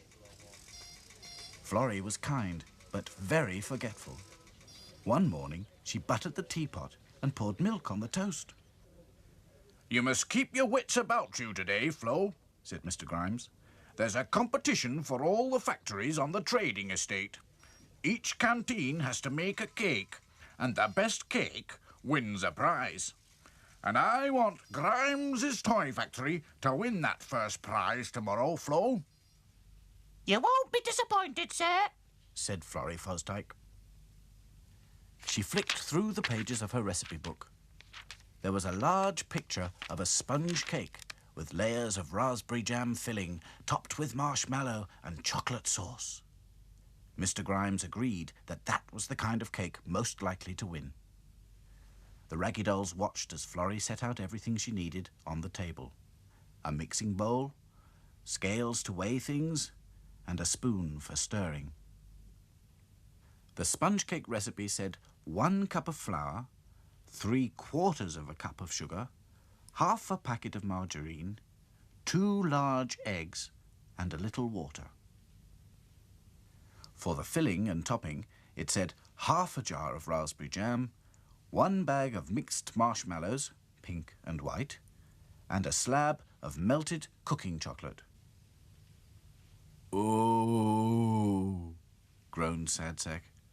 If only I hadn't eaten so much breakfast. Claude looked on with interest as Florrie set to work. Butter cake, baker's man. Bake me a cake as fast as you can. Break it and nick it and mark it with G. And there will be plenty for Grimesy and me. Florrie sang as she worked and forgot to look at the recipe book. She's putting the shells in with the eggs, Crackled Hi-Fi. That's never 1 cup of flour, Whispered Lucy. More like a bucketful, Agreed Back to Front. Now she's adding salt instead of sugar. Princess gasped. Sacre bleu! This is an outrage! Spluttered Claude. Florrie poured the awful mixture into 2 sandwich tins and put them in the oven, which she turned up much too high. Then she set off with her trolley to see if anyone in the factory wanted a quick cup of tea. By the time she came back, the cake was beginning to burn. Funny, what's that smell? Thought Florrie Fosdyke. She'd forgotten all about baking a cake for the factory competition. She looked at the oven.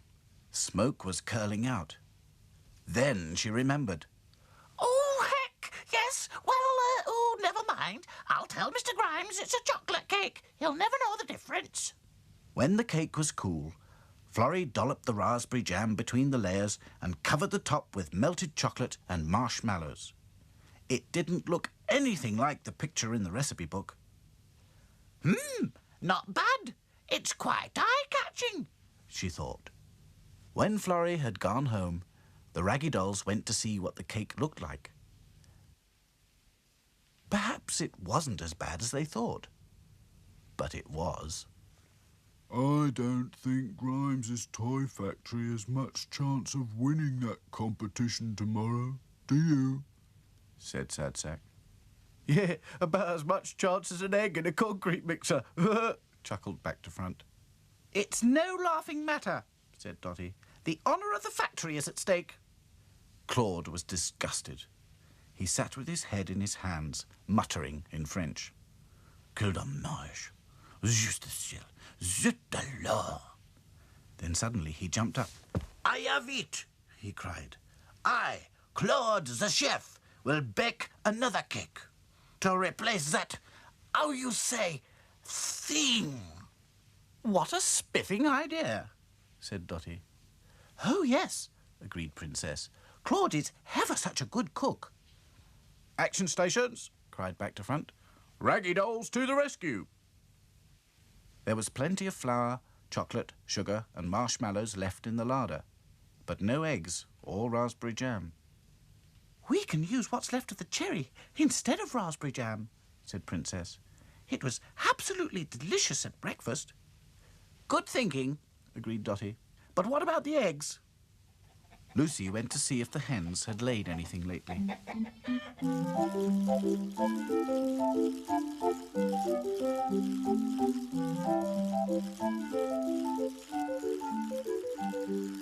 This time, everything worked. There was even some chocolate sauce and marshmallows left over. It was a splendid cake. Super! Well done, chaps, said Dotty. Mr. Grimes should be ever so pleased, said Lucy. And he certainly was, because next day, Claude's cake won first prize. Florrie Fosdyke didn't know how it came to have black cherry jam in it instead of raspberry jam, but she put it down to forgetfulness. Sad Sack hadn't forgotten the leftovers. Claude lent him his chef's cap and apron, and for breakfast next day, Sad Sack invented a new recipe: leftover croissants with leftover marshmallows and chocolate sauce. It's called the Raggy Dolls Special, said Sad Sack, licking the spoon. It's not much of a life when you're just a pretty face. Just to be whoever you are is no disgrace. Look around and you will find people of every kind, like the Raggy Dolls, Raggy Dolls, Raggy Dolls, Raggy Dolls, dolls like you and me. Raggy Dolls, Raggy Dolls, Raggy Dolls, Raggy Dolls, made imperfectly. So if you're not at ease with your knobbly knees and your fingers are all fuzz, stand on your two left feet and join our Raggy Doll chums. 'Cause Raggy Dolls, Raggy Dolls, Raggy Dolls Raggy Dolls are happy just to be Raggy Dolls, Raggy Dolls, dolls like you and me.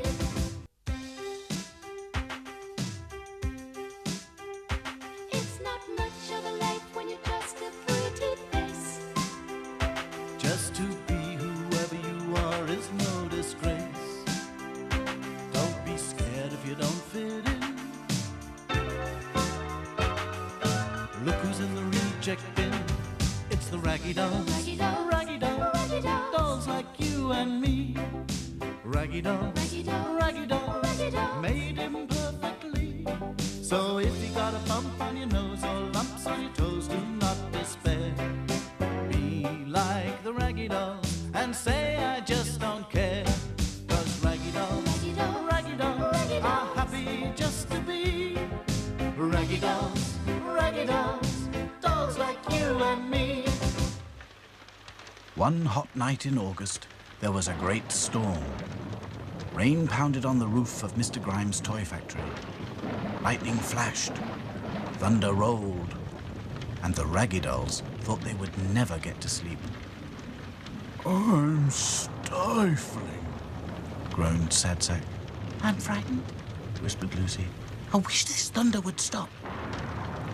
Thunder can't hurt you. Count between the claps, said Hi-Fi. That tells you how many miles away it is. 1, 2, 3, began back to front. 4, 5, 6. It was like counting sheep. Very soon, all the Raggy Dolls were fast asleep. When they woke up next morning, the storm was over. The sky was bright blue and a beam of sunshine streamed straight into the reject bin. All the Raggy Dolls wanted to be out in the fresh air, even Sad Sack. I suppose a walk might be a good idea, he admitted. Let's go and see Pumpernickel, said Lucy. It must have been scary being a scarecrow last night. You're telling me, agreed back to front. So, after breakfast, they all set off through the fields to visit Pumpernickel. The grass felt cool and pleasantly damp underfoot.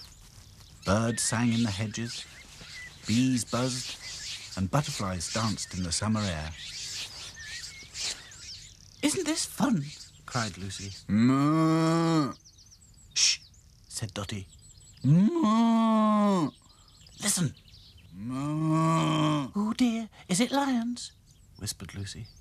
Don't be silly, said Dotty. Hi-Fi climbed onto back to front's shoulders and peered over the hedge. It's a herd of cows, he cried. They look quite fierce. Zut alors, exclaimed Claude. Lucy was all of a tremble again. Moo! Moo! No one's milked us this morning. It's most uncomfortable. Please get Farmer Brown. Righto, no problem, said back to front nervously. Moo! In the next field, the Raggy Dolls saw some pigs. They were also making a dreadful noise. Where's Farmer Brown? We want our breakfast. The trough's empty. We're starving, they grunted.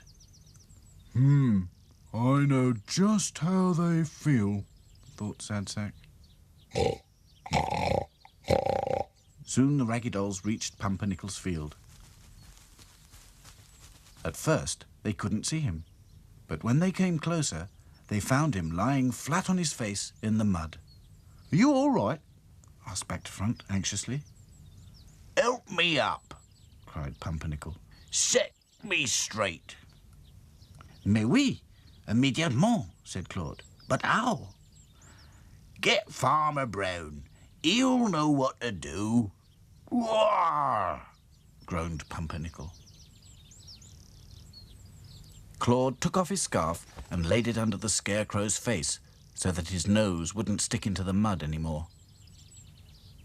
Then the Raggy Dolls hurried to One Pin Farm, where Farmer Brown lived. They peered through his windows. They banged on his front door and on his back door. But there was no one at home, except Rufus, Farmer Brown's faithful old dog. He was locked indoors and started barking when he saw the Raggy Dolls. Roo! Roo! Roo! Where's your master? Called Dotty. There's been an accident, Explained Princess. Pumpernickel's fallen down. The pigs need for feeding and the cows need milking. No, and I need letting out of this house, Barked Rufus crossly. Where's his lordship? We thought you'd know that, Said Dotty. Well, I don't. Snapped Rufus. He didn't like being locked indoors. Back to front was looking in the barn. It was empty. No tractor. That's funny, he thought. Farmer Brown doesn't usually take his tractor out so early. Something's happened, said Dotty. I expect it was that storm last night. This calls for action, everybody. We must put our thinking caps on. Sad Sack was crouching over some tracks in the mud. If you ask me, he said, those are tractor tracks. I bet we find the tractor at the end of them, said Hi-Fi. Et voilà! And Farmer Brown, said Claude. The Raggy Dolls managed to open the back door and let Rufus out. In return, he let them ride on his back as he followed the tracks in the mud. Giddy up! Attaboy! Search, Rufus! Farmer Brown was in desperate trouble. Last night, he'd been driving home in his tractor when the storm broke. In no time at all, the lane had turned into a river of mud. It looked as if there was a landslide ahead. So he climbed down to investigate, and before he knew how it happened, he slipped down a steep bank and found himself at the bottom of an old mine shaft. Lucky to be alive. Help! Called Farmer Brown. He'd been calling for help all night, but no one had heard him. Help! Help! Shh! Do you hear what I hear? Help! Asked Dotty. Rufus ran to the edge of the shaft and began barking.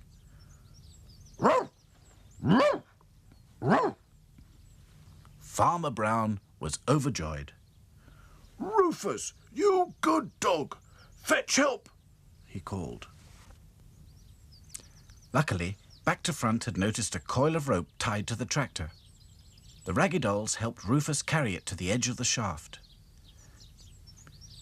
Now lower it carefully, whispered Dotty. no problem. Back to Front whispered back. Oh no! There isn't enough rope to reach him, thought Sad Sack. But there was. Only just.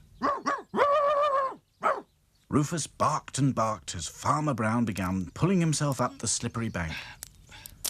Let us hide, my friends, whispered Claude. We don't want him to see us, agreed Lucy, so the Raggy Dolls crept into the trailer and hid under some old sacks. Presently, they heard Farmer Brown saying, Clever old Rufus! Fancy remembering that rope! You deserve a medal.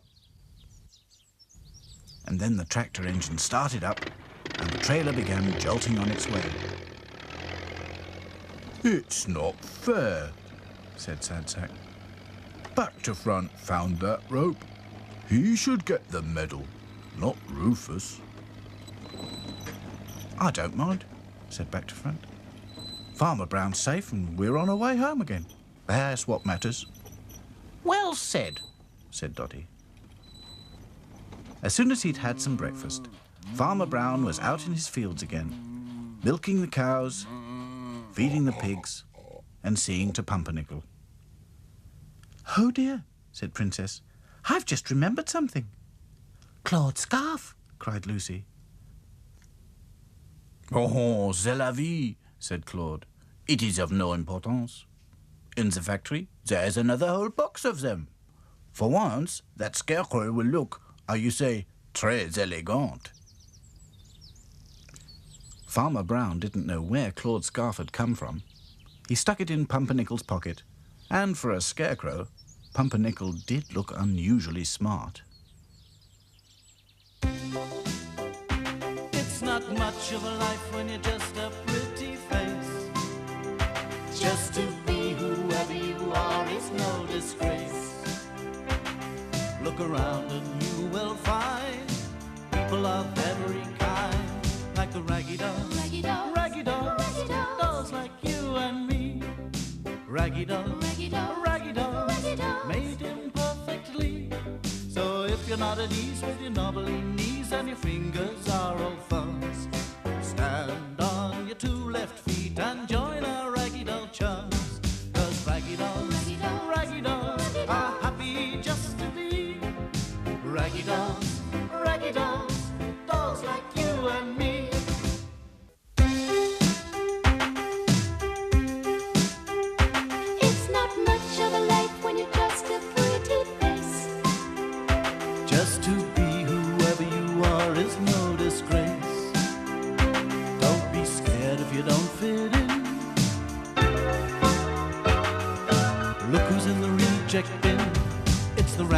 dolls, Raggy dolls, raggy dolls, Raggy dolls, dolls like you and me. Raggy dolls, Raggy dolls, raggy dolls, Raggy dolls. made imperfectly. So if you got a bump on your nose or lumps on your toes, do not despair. Be like the raggy dolls and say I just don't care. 'Cause raggy dolls, Raggy dolls, raggy dolls Raggy dolls. are happy just to be raggy dolls, dolls like you and me. It was the morning of Christmas Eve. The Raggy Dolls woke up early. There was a brightness in the air, and when they looked out of the window, they saw that it was snowing. Great white flakes floated down from the sky and settled. First, the snow lay like a thick white sheet over everything. Then it became a thick white blanket. It lay along the twigs and branches. It gathered on the tops of walls and windowsills. The bushes were covered in it, and Mr. Grimes' delivery van, parked in the factory yard, looked like a huge white tortoise. Isn't it exciting? Exclaimed Princess. No, said Sadsack. It's freezing cold. Oh, buck up, snapped Dotty. Where's your spirit of adventure? Let's go tobogganing. Fantastic idea, agreed Hi-Fi. Dangerous, if you ask me, muttered Sadsack. But no one paid him any attention. We'd better wrap up warm, Said Dotty. So they all put on boots and gloves and scarves. Back to Front found some sacking in the workshop, which he cut up in squares for overcoats, and they used string for belts. That'll keep out the cold, Said Dotty. We all look like Sadsack now, Giggled Lucy. Yeah, Sacky dolls, not Raggy dolls, Chuckled Back to Front. Now all we need is a toboggan, Said Dotty. We haven't got one, so that's that, Thought Sadsack. But Hi-Fi borrowed a tray from the canteen. Allons, let us go. Said Claude impatiently. He couldn't wait to start tobogganing. That is what they do in France, you know, in the Alps, He explained. Winter sports, it's called, Said Dotty. Come on, chaps. Where are we going? Asked Lucy. Rose Hill, Said Dotty. It is not the Alps, but it is the highest hill in these parts. Agreed Claude. Hi-Fi, Back to Front, and Claude carried the toboggan tray between them. I just hope somebody knows how to toboggan, Thought Sadsack. He turned his head this way and that. Wherever he looked, it looked the same. Snow, snow, and more snow. I wish I was back in bed. The other Raggy Dolls were enjoying their adventure. up, up, up we go, trudging onwards through the snow, Sang Princess. Rose Hill was very steep, and the snow had covered all the paths, but no one minded, except Sadsack. I could go on forever, Thought Lucy. Her cheeks were glowing, and her eyes shone with fresh air and exercise. The Raggy Dolls marched uphill, up and up, climbing higher all the time. At last, they reached the top. Here we are, well done, Said Dotty. They all stopped and looked around. The snow was falling thick and fast now. It was difficult to see anything clearly. Their sacking overcoats were crusted with snow, which made them look like snowmen. Oh, what fun, Cried Princess. Yes, we're snowy dolls. Giggled Lucy.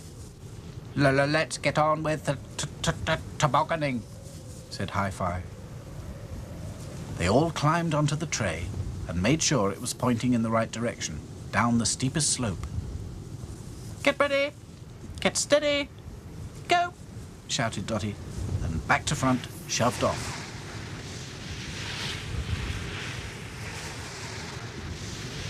Whee!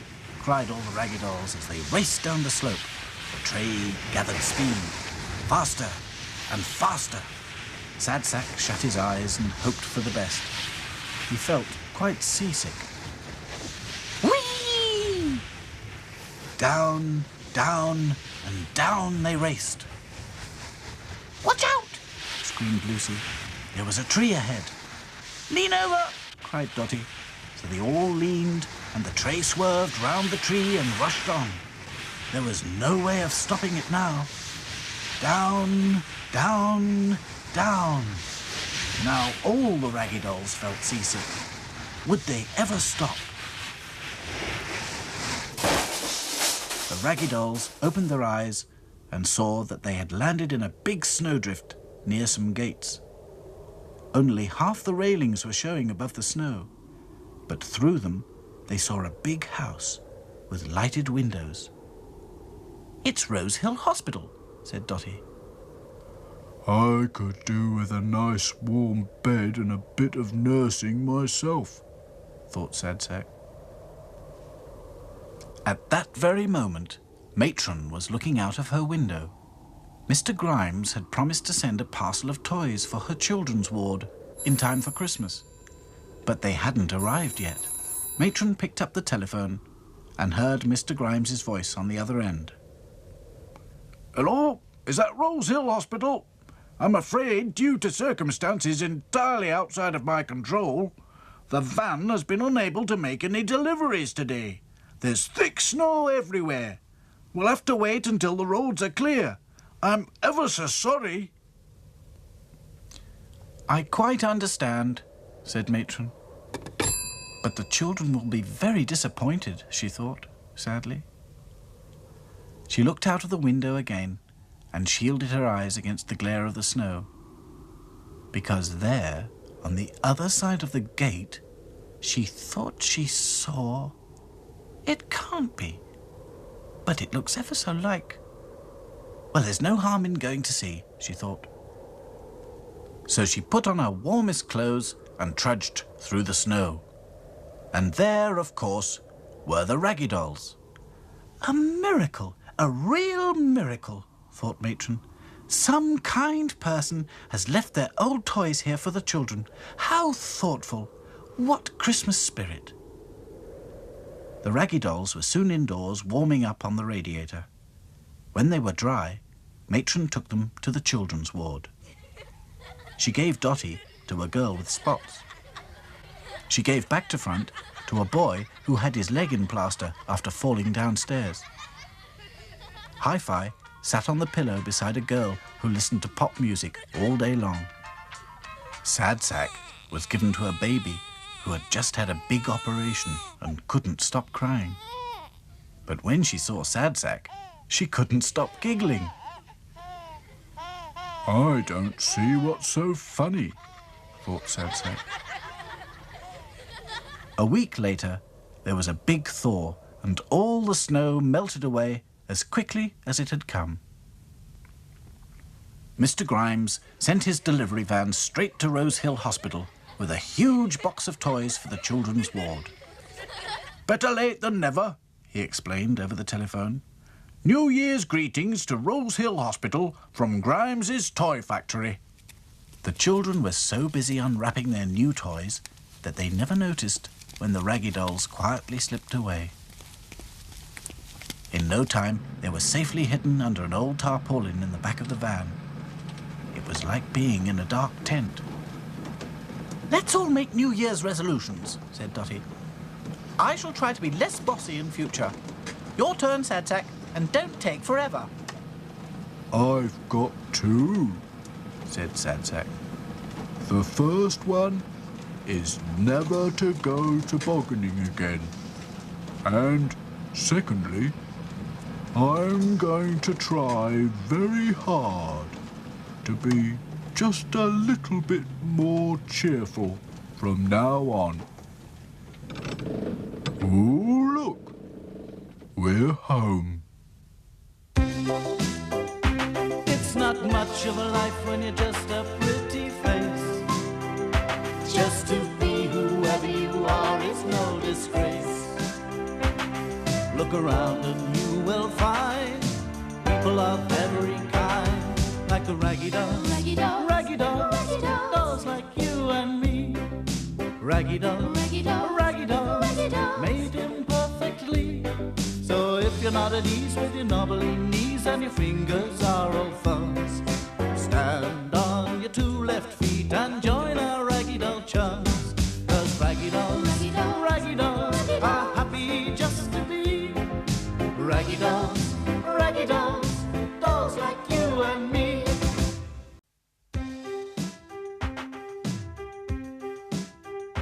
It's not much of a life when you're just a pretty face. Just to be whoever you are is no disgrace. Don't be scared if you don't fit in.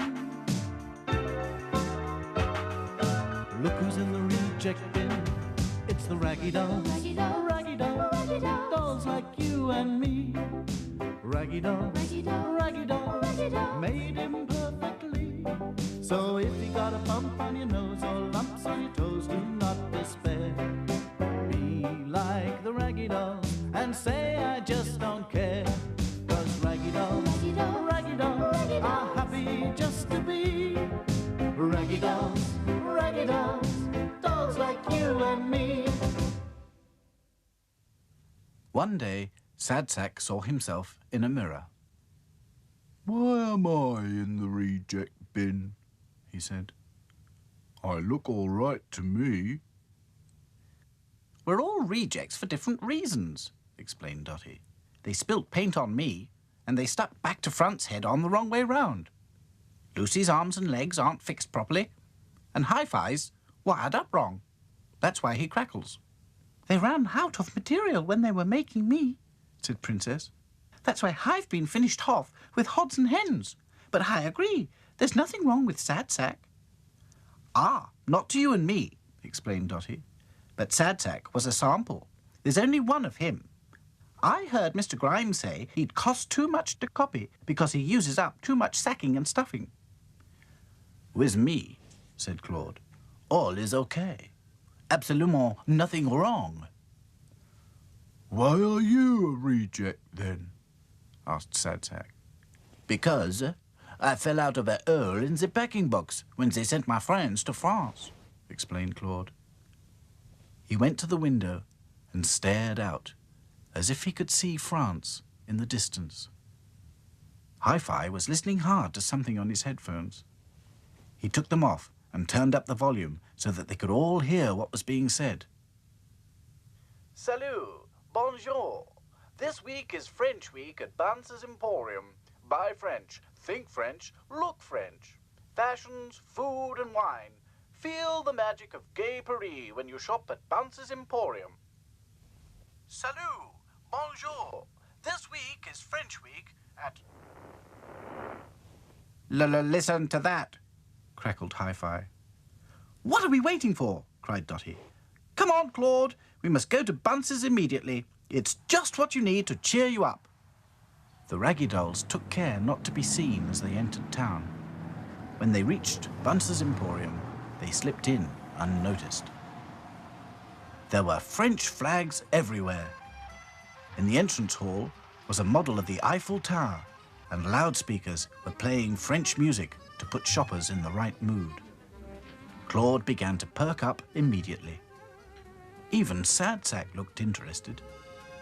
First they went to the food department. On the counter were free samples for tasting. Slices of French bread with garlic, cubes of goat's cheese coated in pepper, and glasses of red wine. Oh la la, exclaimed Claude. Excusez-moi. All eyes were on the assistant, who had started cooking something in a pan. What's she doing? Asked Sad Sack. Making crepes, whispered Dotty. Looks like a pancake to me. Silly. Crepe means pancake in French, explained Dotty. No one noticed as Claude dodged amongst the trays and boxes, collecting the free samples of delicious French food in his berry. The assistant fried the crepe on one side, then she tossed it up in the air and caught it neatly again in her pan. Suddenly, a little girl in the crowd saw Claude. Oh, look, Papa, she said. A French doll. Can I have him? Please, please. Oh, heck, cried Lucy. Someone's got Claude. What do you mean, he's not for sale? The girl was asking. He was on the counter, said her father. Well, I don't know how he got there, sir, said the assistant. Perhaps you'd better take him to the toy department. They'll know what he costs. Oh, yes. Come on, Papa, said the girl eagerly. It wasn't a comfortable journey, but Claude didn't mind. The girl had called her father Papa. Perhaps she was French. French children call their father Papa. Perhaps they'd buy him and take him to France. The toy department was on the 4th floor. They went up in a lift, which made Claude feel airsick. Oh la la, I suppose I must get used to it, he thought. Soon I shall be on an aeroplane to France. The toy department was having a French week too. One assistant was selling clockwork French poodles. He wound them up, and they hopped along the counter, yapping. Vive la France! Vive la France! Vive la France! Vive la France! Oh, look, cried the girl. That poodle's much nicer than this dolly. Can I have a clockwork French poodle instead, Papa? Please, please. She dropped Claude. Claude found himself among the yapping poodles. This is an outrage, he thought. I cannot stay here.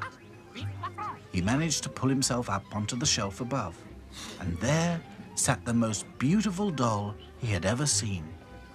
She was dressed in French national costume. Claude cheered up immediately. Bonjour, he said. Bonjour, said the doll. Je suis Claude, said Claude. Je suis Babette, said the doll. They were soon chattering away together in French. Babette told Claude all about Paris, where she came from. She was not for sale. She would be going back at the end of the week. Ah, la France. That is where my art is always, sighed Claude. Then you must come with me, said Babette. Claude had quite forgotten about the Raggy Dolls. But they hadn't forgotten about him. All afternoon they'd been searching Bunce's Emporium. They'd searched the basement, and the ground floor, and the 2nd floor, and the 3rd floor. Now it was closing time. The shoppers had left, so had the assistants. Bunce's Emporium was empty. Claude, called Lucy. Claude! Crackled Hi-Fi. It's no use. That girl's got him, said Sad Sack. There's still the 4th floor, said Dotty. The Raggy Dolls couldn't see Claude high up on the shelf in the toy department, but Claude saw them. They looked very small down there. Oh, ho, ho, ho. Goodness gracious, laughed Babette. Look at those ridiculous creatures down there. They must be rejects. Did you ever see anything so funny? The Raggy Dolls were almost out of sight. One of them has his head stuck on the back to front, laughed Babette. And one of them looks like a sack of potatoes, and one of them is made of bitten. Oh, Claude, where are you going? Excuse me, said Claude, but there's something I have forgotten. Au revoir. Bon voyage. The Raggy Dolls were very surprised when they got home that night to find Claude waiting for them in the reject bin. They'd taken a long time coming home because they were very tired. But Claude had run all the way. Oh, Claude, we thought we'd lost you forever, cried Lucy. Yes, ever and ever, agreed Princess. Oh, you do not lose me so easy, said Claude. He took off his beret and showed them the goodies he'd collected at the food counter. A sugared almond, and a slice of sausage, and a piece of real French croissant. Well done, said Dotty. We can have a midnight feast to celebrate your return. What a good idea, thought Sad Sack. But how did you escape from those people? Asked Hi-Fi. Claude sighed. Ah, mes amis, or as you say, my friends, it is a long story. And I have learned one thing. When you have good friends, home can be anywhere in the world. Vive les Raggy Dolls! It's not much of a life when you're just a pretty face. Just to be whoever you are is no disgrace. Look around and you will find people of every kind, like the Raggy Dolls, Raggy Dolls, Raggy Dolls, Raggy Dolls, dolls like you and me. Raggy Dolls, Raggy Dolls, Raggy Dolls, Raggy Dolls, made imperfectly. So if you're not at ease with your knobbly knees and your fingers are all fuzz, stand on your two left feet and join our Raggy Doll chums. 'Cause Raggy Dolls, Raggy Dolls, Raggy Dolls Raggy are Dolls, happy just to be Raggy Dolls, Raggy Dolls, dolls like you and me.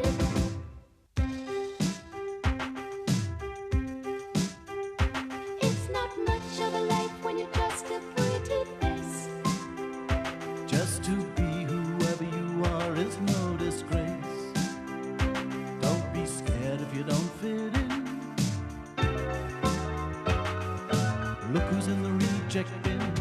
It's the Raggy Dolls, Raggy Dolls, Raggy Dolls, Raggy Dolls, dolls like you and me.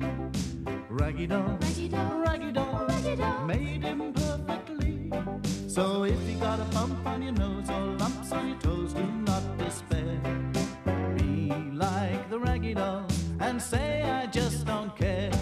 'Cause Raggy Dolls, Raggy Dolls, Raggy Dolls Raggy are Dolls, happy just to be Raggy Dolls, Raggy Dolls, dolls like you and me.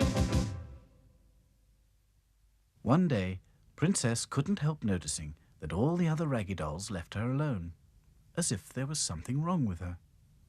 Excusez-moi, said Claude, but I cannot talk with you now. He headed off in the direction of the canteen. Lucy was in the workshop. So was Hi-Fi. When they saw Princess coming, they shut the door and locked it. Even Dotty was behaving mysteriously. She knocked on the workshop door and whispered, "It's me, Dotty. Open up." The door opened a crack, and Dotty slipped inside. Then Princess heard the key turning again in the lock. She couldn't understand it. She looked out of the factory window and saw Sadsack plodding off through the snow. Where was he going with a ladder under his arm on a Sunday morning? At lunchtime, only Back to Front turned up. And as he faced the wrong way, he wasn't the easiest Raggy Doll to talk to. I was wondering, said Princess, whether anything's the matter. No, why should it be? Asked Back to Front. The others, they aren't here. Haven't you noticed? Well, it's nice to be on your own sometimes, isn't it? Said Back to Front. Oh, yes, I suppose so, agreed Princess.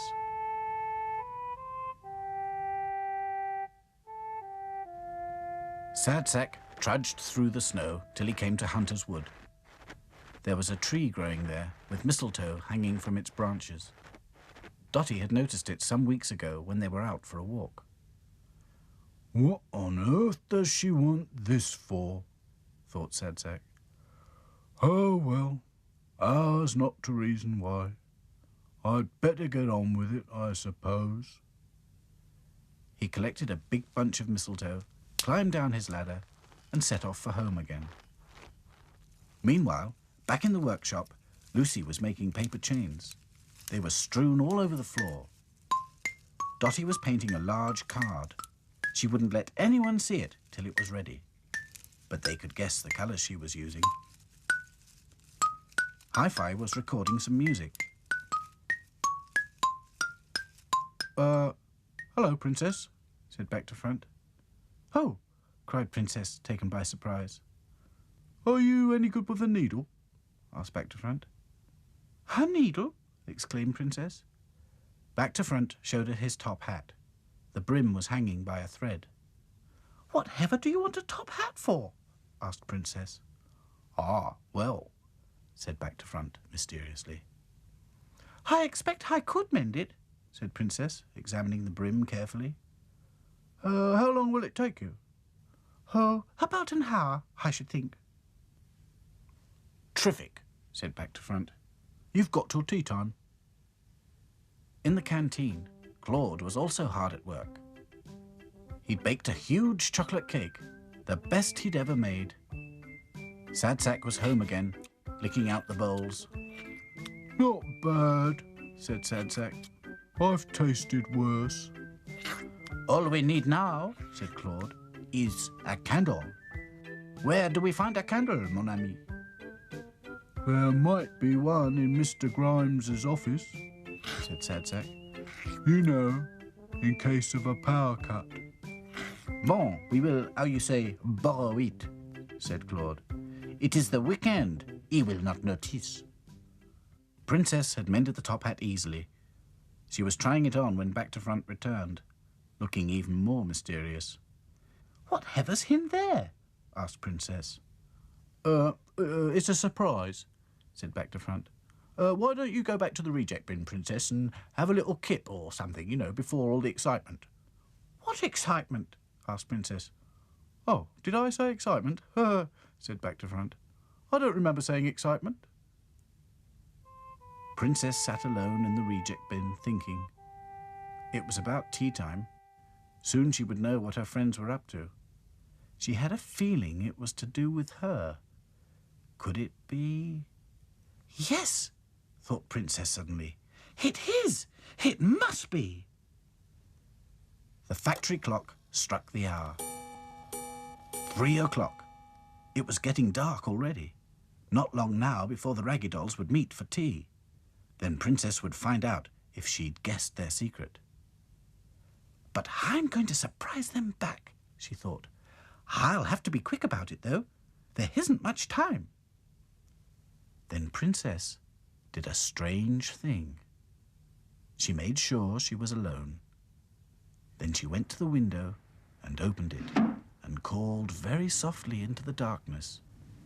To-wit, to-woo, to-wit, to-woo. Presently, there was an answering call from far away.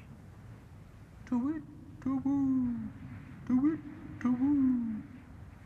And a shape came flying across the rooftops, soft and feathery in the gathering dusk. It landed on the windowsill beside Princess. Hello, what can I do for you? It asked. Oh, well, Owl, said Princess, it's to be a surprise.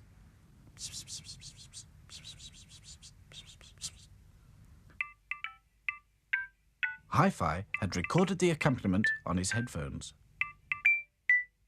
The Raggy Dolls gathered round the reject bin and began to sing. Ready, everybody? 1, 2, 3. Happy Bean Day to you. Happy Bean Day to you. Happy Bean Day, dear Princess. Happy Bean Day to you. Then Claude produced his cake, with Mr. Grimes' candle on it. 1 candle because you arrived 1 year ago, explained Dotty. You're the youngest. Sad Sack came first. He was alone for ages and ages. Ages and ages. Then I came, then Hi-Fi, then Lucy, then Back to Front, and then Claude. Have a piece of Binday cake, said Claude. It is delicieux, the best, made entirely by me. Lucy decorated the reject bin with her paper chains, and Sad Sack hung some mistletoe from the nearest lamp. What's that for? Asked Lucy. I don't know, said Sad Sack. It's Dotty's idea. You kiss under mistletoe, explained Dotty. Now we can all give Princess a Binday kiss. Oh, no. Do we have to? Complained Sad Sack. Yes, we must, said Dotty firmly, to show her how much we love her, and in case she had any doubts. Go on, Sad Sack, give her a kiss. I wouldn't have picked it if I'd known, grumbled Sad Sack. Then Dotty gave Princess the card she'd been making. Inside, it said, "Happy Bin Day to Princess from all her Raggy Doll friends." "Now I'll entertain you all with a conjuring trick," said Back to Front. "Music, please, maestro." "Well done for once," said Dotty. "I've been practicing," said Back to Front. "I think you're ever so clever," cried Princess. "And now, dear friends, it's time for my surprise. Look." She pointed to the windowsill where her friend Owl had just settled. "He's going to take us for a moonlight flight," explained Princess. "It's my bin day treat for you. We'll fly over Hunter's Wood and Pumpernickel's Field and Mr. Grimes's toy factory." "What a super idea," said Dotty. "3 cheers for Princess. Hip, hip. Hooray! Hip, hip. Hooray! Hip, hip. Hooray! I think I'll stay behind. I might not enjoy it," said Sad Sack. "I'm sure you will," said Princess, and she gave him an even bigger kiss.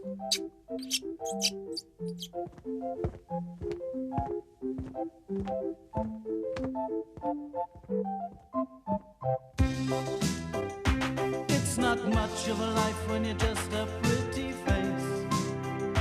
Just to be whoever you are is no disgrace.